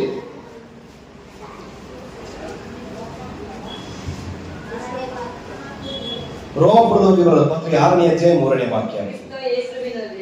ಕ್ರಿಸ್ತ ಯೇಸುವಿನಲ್ಲಿ ಸೇರುವುದಕ್ಕೆ ದೀಕ್ಷಾ ಸ್ನಾನ ಮಾಡಿಸಿಕೊಂಡವರಾದ ನಾವೆಲ್ಲರೂ ಆತನ ಮರಣದಲ್ಲಿ ಪಾಲುಗಾರರಾಗುವುದಕ್ಕೆ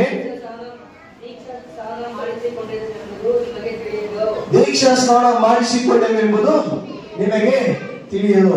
ಅನೇಕರು ಯೇಸು ಕ್ರಿಸ್ತನ ಹೇಳಿದ ಬಂದ್ರು ಅಂತಾನೆ ಗೊತ್ತಿಲ್ಲ, ತಿಳುವಳಿಕೆ ಇಲ್ಲ. ಆತನ ದೇವರು ತಾನೇ ಹೇಳಿ ರಕ್ಷಿಸಿಕೊಳ್ಳಿಲ್ಲ, ತಾನೇ ಹೇಳಿ ಬಿಡುಗಡೆ ಮಾಡಿಲ್ಲ, ಈ ರೀತಿಯ ಪ್ರಶ್ನೆ ಕೇಳೋರಾಗಿದ್ದಾರೆ. ಆದರೆ ಮನುಷ್ಯನಿಗೆ ಮಾರ್ಗ ತೋರಿಸುವವರು ಯಾರು ಇಲ್ಲ, ಮನುಷ್ಯನಿಗೆ ಮಾರ್ಗವಾಗಿ ಜೀವಿಸುವವರು ಯಾರು ಇದ್ದಿಲ್ಲ. ಅದಕ್ಕೆ ನರಾವತಾರ ಎತ್ತಿ ಬಂದ ಅನೇಕ ಕಾರಣದ ಯೇಸು ಕ್ರಿಸ್ತನ ಬಂದಿದ್ದು. ಆದರೆ ಮುಖ್ಯವಾಗಿ ಪಾಪದ ಪಾಲಿಗೆ ಈ ಲೋಕದ ರೀತಿಯಲ್ಲಿ ಮನುಷ್ಯನಾಗಿ ತನ್ನ ಶರೀರವನ್ನು ಪಾಪದ ಪಾಲಿಗೆ ಸತ್ತು ಜೀವಂತವಾಗಿ ಎದ್ದನು. ಆತನೇ ಮೊದಲನೇ ಜೀವಂತವಾಗಿ ಇದ್ದ ಮನುಷ್ಯನಾಗಿದ್ದನು. ಆತನ ಎದ್ದ ತರ ನಾವು ಜೀವಂತವಾಗಿ ಎದ್ದೇಳಬೇಕು. ಯಾವ ರೀತಿಯಾಗಿ ಅಂದ್ರೆ, ಮೊದಲನೇ ಮರಣ ಕ್ರಿಸ್ತನಲ್ಲಿ ನಾವು ದೀಕ್ಷಾಸ್ಥಾನ ತೆಗೆದುಕೊಳ್ಳೋದು. ಅದಕ್ಕೆ ವಾಕ್ಯ ಬರೆದಿದೆ, ಎರಡನೇ ಮರಣವು ನಿಮ್ಮ ಮೇಲೆ ಅಧಿಕಾರ ನಡೆಸದೆ ಎಂಬ ವಾಕ್ಯ ಬರೆದಿದೆ. ಕೇಳ್ತೀರಾ? ಎರಡನೇ ಮರಣವು ನಿಮ್ಮ ಮೇಲೆ ಅಧಿಕಾರ ನಡೆಸಿದ ಕಾರಣ ಗೊತ್ತಾ? ಮೊದಲನೇ ಮರಣ ಕ್ರಿಸ್ತನಲ್ಲಿ ನೀವು ದೀಕ್ಷಾಸ್ಥಾನ ತೆಗೆದುಕೊಳ್ಳುವಾಗ ಉಂಟಾಗುತ್ತದೆ. ಅದಕ್ಕೆ ಕ್ಲೀನಾಗಿ ವಾಕ್ಯ ಬರೆದ್ಬಿಟ್ಟಿದೆ ಇಲ್ಲಿ, ಕ್ರಿಸ್ತನನ್ನು ಸೇರುವುದಕ್ಕಾಗಿ. ಯಾಕಂದ್ರೆ ವಾಕ್ಯ ಇದೆ, ದೇವರು ಯಾರಾಗಿದ್ದಾರೆ? ಪರಿಶುದ್ಧನಾಗಿದ್ದಾನೆ. ನಾವು ಪರಿಶುದ್ಧನಾಗಿರುವ ಪ್ರಕಾರ ನೀವು ಪರಿಶುದ್ಧರಾಗಿರಿ. ಆದರೆ ಆತನು ಪರಿಶುದ್ಧನಾಗಿದ್ದಾನೆ. ಆತನ ಪರಿಶುದ್ಧ ಸ್ಥಳದಲ್ಲಿ ಆತನಲ್ಲಿ ನಾವು ಸೇರಬೇಕಾದ್ರೆ, ನಾವು ಪರಿಶುದ್ಧರಾಗಬೇಕಾದ್ರೆ ಮೊದಲಾಗಿ ಆತನ ಮರಣದಲ್ಲಿ ಪಾಲುಗಾರರಾಗಬೇಕು. ಅರ್ಥ ಆಗ್ತಿದ್ಯಾ? ಆತನ ಮರಣದಲ್ಲಿ ಪಾಲುಗಾರರಾಗಬೇಕು. ಆತನ ಮರಣದಲ್ಲಿ ಪಾಲುಗಾರ ಆದ ಮೇಲೆ ಆತನೊಂದಿಗೆ ನಾವು ಸೇರಲು ಸಾಧ್ಯ. ಹಲ್ಲೆಲೂಯಾ. ಕೊಲೊಸ್ಸೆದವರಿಗೆ ಬರೆದ ಪತ್ರಿಕೆ 2ನೇ ಅಧ್ಯಾಯ 12-14ನೇ ವಾಕ್ಯದಲ್ಲಿ ಬರೆಯಲ್ಪಟ್ಟಿದೆ, ನೀವು ದೀಕ್ಷಾಸ್ಥಾನದಲ್ಲಿ ಕ್ರಿಸ್ತನೊಂದಿಗೆ ಕೂಡಲ್ಪಟ್ಟದ್ರಿಂದ ಆ ಸುನ್ನತಿಯನ್ನು ಹೊಂದಿದ್ದೀರಿ. ಆದರೆ ಹಳೆ ಒಡಂಬಡಿಕೆಯಲ್ಲಿ ಕೆಲವೊಂದು ಸುನ್ನತಿಗಳಿತ್ತು.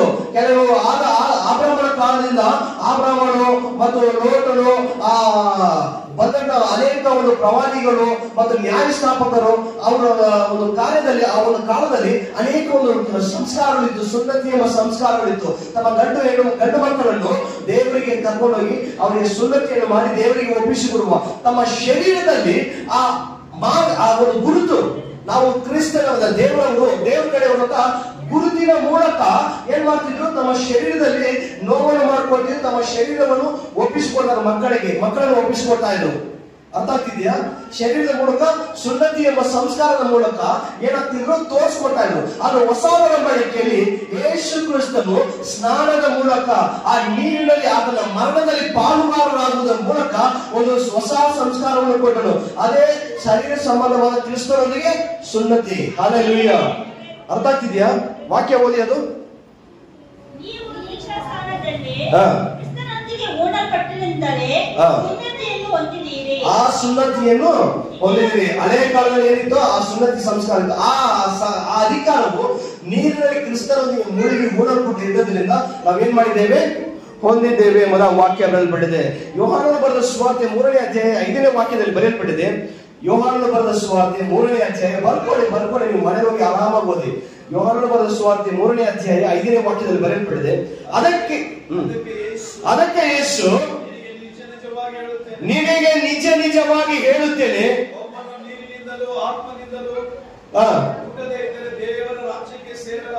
ಹಲ್ಲೆಲೂಯಾ. ಫಸ್ಟ್ ಹೇಳುತ್ತಲ್ಲ, ಒಬ್ಬ ನೀರಿನಿಂದಲೂ ಆತ್ಮನಿಂದಲೂ ಹುಟ್ಟದಿದ್ದರೆ ದೇವರ ರಾಜ್ಯಕ್ಕೆ. ಯಾರು ಹೇಳಿದ್ದು? ಸ್ವತಃ ಯೇಸು ಕ್ರಿಸ್ತನೇ ಹೇಳಿದ್ದು. ಒಬ್ಬ ನೀರಿನಿಂದ ಮತ್ತು ಆತ್ಮನಿಂದ ಹುಟ್ಟದಿದ್ದರೆ ದೇವರ ರಾಜ್ಯಕ್ಕೆ. ಮೊದಲಾಗಿ ನಾವು ನೀರಿನಿಂದ ಹುಟ್ಟಿದ್ರೆ ಆ ಆತ್ಮನು ನಮ್ಮ ಮೇಲೆ ಬರಲು ಸಾಧ್ಯ. ಅರ್ಥ ಆಗ್ತಿದ್ಯಾ? ಸೊ ನೀರಿನ ಸ್ನಾನವು ತುಂಬಾ ಮುಖ್ಯವಾಗಿದೆ. ಇಲ್ಲಿ ಒಂದು ಕಥೆ ಇದೆ, ಒಂದು ಕಥೆ ನಾವು ನೋಡೋಣ. ಮಕ್ಕಳು ಸುಮ್ಮನೆ ಇರಬೇಕು. ಕೆಲವೊಂದು ಪ್ರಶ್ನೆ ಇದೆ.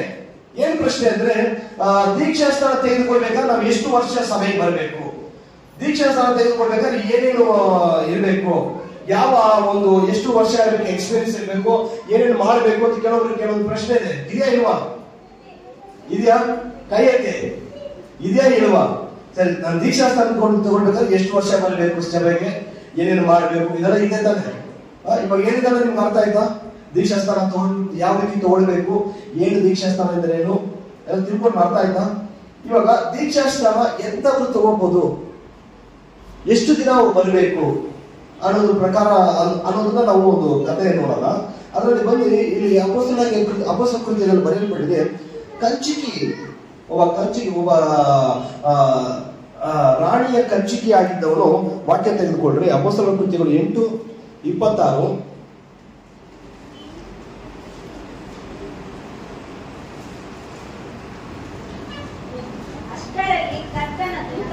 ಇಪ್ಪತ್ತಾರರಿಂದ 39ವರೆಗೂ ಓದಿ, ಮೆತ್ತಗೆ ಓದಿ, ಮೈಕ್ ತಗೊಂಡು ಓದಿ. ಅಷ್ಟರಲ್ಲಿ ಕರ್ತನಾದ ದೂತನು ಫಿಲಿಪ್ಪನಿಗೆ, ನೀನು ಎದ್ದು ದಕ್ಷಿಣ ಕಡೆಗೆ ಯೆರೂಸಲೇಮಿನಿಂದ ಗಾಜಕ್ಕೆ ಹೋಗುವ ದಾರಿಯಲ್ಲಿ ಹೋಗು, ಅದು ಅಡವಿ ಎಂದು ಹೇಳಿದನು. ಅವನು ಎದ್ದು ಹೊರಟು ಹೋದನು. ಹೋಗುತ್ತಿರುವಾಗ ಐಥಿಯೋಪ್ಯನ ದೇಶದ ಒಬ್ಬ ಮನುಷ್ಯನನ್ನು ಕಂಡನು. ಅವನು ಕಂಚಿಗೆಯು ಐಥಿಯೋಪದವರ ರಾಣಿಯಾಗಿದ್ದ ಕಂದಾಕಿಯ ಕೈ ಕೆಳಗೆ ದೊಡ್ಡ ಅವನು ಐಥಿಯೋಪ್ಯದಲ್ಲಿ ಇದ್ದಂತ ಕಂಚಿಗಿ, ಅವನು ರಾಣಿಯ ಕೈ ಕೆಳಗಿದ್ದ ಕಂದಾಕಿಯಾಗಿದ್ದನು. ಅಧಿಕಾರಿಯು ಆಕೆ ಎಲ್ಲ ಖಜಾನೆಯ ಮೇಲ್ವಿಚಾರಕನು ಆಗಿದ್ದನು. ಅವಳು ರಾಣಿಯ ಒಂದು ಎಲ್ಲಾ ಇದರಲ್ಲೂ ಮೇಲ್ವಿಚಾರಕನು, ಅದರ ಎಲ್ಲ ಅಧಿಕಾರವುಳ್ಳವನು, ಅವನೆಲ್ಲ ನೋಡ್ಕೊಳ್ತಾ ಇದ್ದವನು. ಅವನು ದೇವಾಲಯಗಳಿಗೋಸ್ಕರ ಯೆರೂಸಲೇಮಿನ ಬಂದು ಹಿಂತಿರುಗಿ ಹೋಗುವಾಗ ತನ್ನ ರಥದಲ್ಲಿ ಕೂದಿಕೊಂಡು ಯೆಶಾಯ ಪ್ರವಾದಿಯ ಗ್ರಂಥವನ್ನು ಓದುತ್ತಿದ್ದನು. ದೇವರಾತ್ಮವು ಫಿಲಿಪ್ಪನಿಗೆ, ನೀನು ಆ ರಥದ ಹತ್ತಿರ ಹೋಗಿ ಅದರ ಸಂಗಡಲೇ ನಡೆ ಎಂದು ಹೇಳಿದನು. ಫಿಲಿಪ್ಪನು ಓಡಿ ಹೋಗಿ ಆ ಮನುಷ್ಯನು ಯೆಶಾಯನ ಪ್ರವಾದಿಯ ಗ್ರಂಥವನ್ನು ಓದುತ್ತಿರುವುದನ್ನು ಕೇಳಿ, ಎಲೆ, ನೀನು ಓದುವುದು ನಿನಗೆ ತಿಳಿಯುತ್ತದೋ ಅನ್ನಲು, ಅವನು ಯಾರಾದರೂ ನನಗೆ ಅರ್ಥ ತಿಳಿಸಿಕೊಟ್ಟ ಹೊರತು ಅದು ನನಗೆ ಹೇಗೆ ತಿಳಿದಿತ್ತು ಎಂದು ಹೇಳಿ, ನೀನು ರಥವನ್ನು ಹತ್ತಿ ನನ್ನ ಬಳಿಯಲ್ಲಿ ಕೂತುಕೋ ಎಂಬುದಾಗಿ ಫಿಲಿಪ್ಪನು ಕೇಳಿಕೊಂಡನು. ಅವನು ಓದುತ್ತಿರುವ ಶಾಸ್ತ್ರ ವಚನವು ಯಾವುದೆಂದರೆ, ವಧ್ಯಸ್ಥಾನಕ್ಕೆ ಒಯ್ಯಲ್ಪಡುವ ಕುರಿಯಂತೆ ಆತನು ಒಯ್ಯಲ್ಪಟ್ಟನು. ಕುರಿಮರಿಯು ಉಣ್ಣೆ ಕತ್ತರಿಸುವ ಮುಂದೆ ಮೌನವಾಗಿರುವಂತೆ ಆತನು ಬಾಯಿ ತೆರೆಯಲೇ ಇಲ್ಲ. ಆತನುಂಟಾದ ದೀನ ವಸ್ತೆಯಲ್ಲಿ ನ್ಯಾಯವು ಇಲ್ಲದೆ ಹೋಯಿತು. ಆತನ ಸಕಾಲದವರನ್ನು ಹೇಳತಕ್ಕದೇನು? ಆತನ ಜೀವವು ಭೂಮಿಯ ಮೇಲಿಂದ ತೆಗೆದು ಬಿಟ್ಟರಲ್ಲ ಎಂಬುದೇ. ಕಂಚಿಗೆ ಈ ವಚನವನ್ನು ಕುರಿತು ಪ್ರವಾದಿ ಇದನ್ನು ಯಾರ ವಿಷಯದಲ್ಲಿ ಹೇಳಿದ್ದಾನೆ? ತನ್ನ ವಿಷಯದಲ್ಲಿಯೋ ಮತ್ತೊಬ್ಬರ ವಿಷಯದಲ್ಲಿಯೋ ದಯಮಾಡಿ ಹೇಳಬೇಕು ಎಂದು ಫಿಲಿಪ್ಪನನ್ನು ಕೇಳಲು, ಫಿಲಿಪ್ಪನು ಉಪದೇಶಿಸುವುದಕ್ಕೆ ತೊಡಗಿ ಅದೇ ವಚನವನ್ನು ಆಧಾರ ಮಾಡಿಕೊಂಡು ಅವನಿಗೆ ಯೇಸುವಿನ ವಿಷಯವಾದ ಸುವಾರ್ತೆಯನ್ನು ತಿಳಿಸಿದನು. ಇಲ್ಲಿ ಏನಾಗ್ತಿದೆ? ಯೇಸುವಿನ ವಿಷಯವಾಗಿ ಸುವಾರ್ತೆ ಅವಾಗ ತಿಳಿಸಲ್ಪಡ್ತಾರೆ. ಯಾರಿಗೆ? ಆ ಕಂಚಿಗೆ. ಅವನು ಯೆಶಾಯನ ಪ್ರವಾದನ ಗ್ರಂಥವನ್ನು ಓದ್ತಾ ಇದ್ದಾನೆ. ಅಲ್ಲಿ ಮಧ್ಯಸ್ಥಾನಕ್ಕೆ ಒಯ್ಯಲ್ಪಡುವ ಕುರಿಯಂತೆ ಎಂಬುದಾಗಿ ವಾಕ್ಯ ಓದ್ತಿರುವಾಗ ಅದಕ್ಕೆ ಅರ್ಥ ಆಗ್ತಾ ಇಲ್ಲ. ಕೆಲವೊಂದು ಸಮಯದಲ್ಲಿ ಸತ್ಯವೇದ ಕೆಲವೊಬ್ಬರಿಗೆ ಅರ್ಥ ಆಗೋದಿಲ್ಲ. ಅವಾಗ ಅಲ್ಲಿ ಕೇಳ್ತಾನೆ, ನೀನು ಎಲೆ ಮನುಷ್ಯರಲ್ಲಿ ಓದುತ್ತಿರುವುದು ನಿನಗೆ ಅರ್ಥ ಆಗ್ತಿದ್ಯಾ ಅಂತ. ಇಲ್ಲ, ಯಾರೋ ತಿಳಿಸ್ಕೊಟ್ರೆ ನನಗೆ ಅರ್ಥ ಆಗುತ್ತೆ ಅಂತ. ಆಗ ಅವನ ಜೊತೆ ಹೋಗಿ ಕೂತ್ಕೊಂಡು ಅವನು ಹೇಳ್ತಾನೆ, ಅದೆಲ್ಲ ಹೇಳ್ತಿರುವಾಗ ಇದು ಯಾರ ಕುರಿತು ಹೇಳ್ತಾ ಇದೆ ಅಂತ ಹೇಳಿದಾಗ ಅಲ್ಲಿ ಯೇಸು ಕ್ರಿಸ್ತನ ಸುವಾರ್ತೆಯಲ್ಲಿ ಅವರಿಗೆ ತಿಳಿಸಲ್ಪಡ್ತಾ ಇದೆ, ಸಾರಲ್ಪಡ್ತಾ ಇದೆ. ಹಂಗೆ ಓದಿ.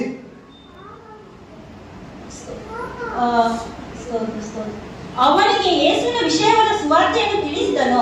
ಅವರು ದಾರಿಯಲ್ಲಿ ಹೋಗುತ್ತಿರುವಾಗ ನೀರಿನ ಬಳಿಗೆ ಬಂದರು. ಕಂಚಿಗೆಯು, ಅವೋ ನೀರು, ನನಗೆ ದೀಕ್ಷಾಸ್ನಾನವಾಗುವುದಕ್ಕೆ ಅಡ್ಡಿ ಏನು ಎಂದು ಹೇಳಿ ರಥವನ್ನು ನಿಲ್ಲಿಸು ಎಂದು ಅಪ್ಪಣೆ ಕೊಟ್ಟನು. ಫಿಲಿಪ್ಪನು ಕಂಚಿಗೆಯು ಇಬ್ಬರು ನೀರಿನೊಳಗೆ ಇಳಿದರು. ಫಿಲಿಪ್ಪನು ಅವನಿಗೆ ದೀಕ್ಷಾಸ್ನಾನ ಮಾಡಿಸಿದನು.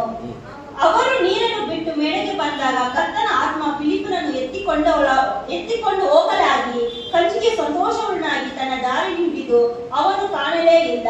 Hallelujah, hallelujah. ಅಂದರೆ ಮಾರ್ಗದಲ್ಲಿ ನಡ್ಕೊಂಡು ಬರ್ತಿರುವಾಗಲೇ ಯೇಸು ಕ್ರಿಸ್ತನ ಸುವಾರ್ತೆಯನ್ನು ಕೇಳಿ ಅವನ ಮನಸ್ಸು ತೆರೆಯಲ್ಪಟ್ಟಿದ್ದು.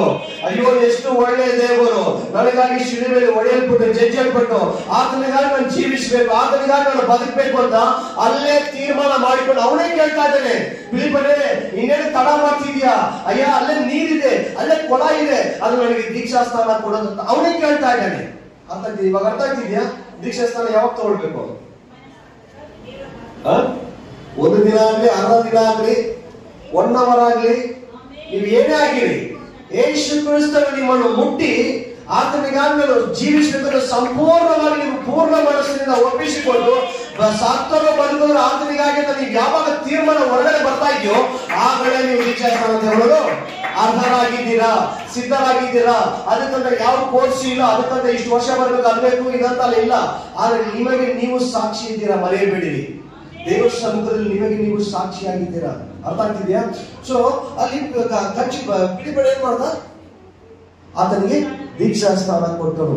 ದೇವರು ಕೆಲವೊಂದು ಕಡೆ ಕರ್ಕೊಳ್ಳೋದು ಕಾರಣ ಇದೆ. ನಳಿನಿ ಸಿಸ್ಟರ್ ಬಂದಿರೋದು, ಸುನೀತಾ ಸಿಸ್ಟರ್ ಬಂದಿರೋದು, ಇವರೆಲ್ಲ ಬರೋದಕ್ಕೆ ಒಂದು ಕಾರಣ ಇದೆ. ನಾವು ತಿಳ್ಕೊಂಡಿರ್ತೇವೆ, ನಾವು ಏನೋ ಅಲ್ಲಿ ಹೋಗಕ್ಕಾಗಿಲ್ಲ, ಇಲ್ಲಿ ಬಂದ್ರಿ, ಇಲ್ಲಿ ಇದೆ ಹಂಗೆ ನಾವು ತಿಳ್ಕೊಂಡಿದ್ದೇವೆ. ದೇವರ ಒಂದು ಉದ್ದೇಶ ಹೊಂದಿದೆ. ನೋಡಿ, ಅವರು ದೇವರ ಒಂದು ನೀರಿನಿಂದ ದೀಕ್ಷಾಸ್ಥಾನ ತೆಗೆದುಕೊಂಡಿದ್ದಾರೆ, ಕೆಲವರು ನೀರಿನಿಂದ ದೀಕ್ಷಾಸ್ಥಾನ ತೆಗೆದುಕೊಂಡಿಲ್ಲ, ಅವರು ನೀರಿನಿಂದ ದೀಕ್ಷಾಸ್ಥಾನ ತೆಗೆದುಕೊಳ್ತಾರೆ. ಆದ್ರೆ ಮುಂದೆ ನಾನು ಹೇಳ್ತೀನಿ ನೋಡಿ, ದೇವರಾತ್ಮ ವಚನವಾಗಿ ನಾನು ಹೇಳ್ತೀನಿ, ಯೇಸು ಕ್ರಿಸ್ತನ ನಾಮದಲ್ಲಿ ಇಲ್ಲಿರುವ ಪ್ರತಿಯೊಬ್ಬರು ಬೆಂಕಿಯಿಂದ ದೀಕ್ಷಾಸ್ಥಾನ ಹೊಂದುವವರಾಗಿದ್ದೀರಾ.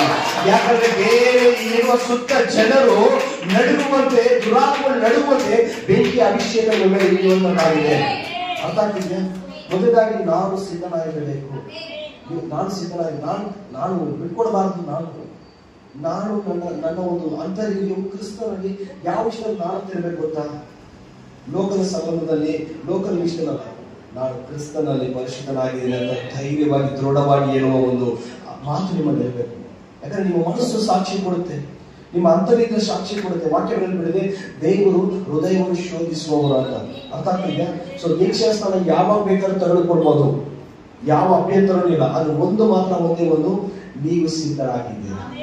ಕ್ರಿಸ್ತನ ಸುವಾರ್ತೆಯನ್ನು ನೀವು ಕೇಳಿದ್ದೀರಾ, ಕ್ರಿಸ್ತನ ಯಾರ ನೀವು ಬಲ್ಲವರಾಗಿದ್ದೀರಾ, ಕ್ರಿಸ್ತನ ಕುರಿತು ಸರಿಯಾಗಿ ತಿಳ್ಕೊಂಡಿದ್ದೀರಾ, ಆತನು ಏನಕ್ಕೆ ಬಂದನು, ಆತನು ಮತ್ತೆ ಬರುವವನಾಗಿದ್ದಾನೆ, ನಮ್ಮನ್ನು ಕರೆದುಕೊಂಡು ಹೋಗ್ತಾನೆ ಅಂತ ಆ ಒಂದು ನಂಬಿಕೆ ಉಳ್ಳವರಾಗಿದ್ದೀರಾ.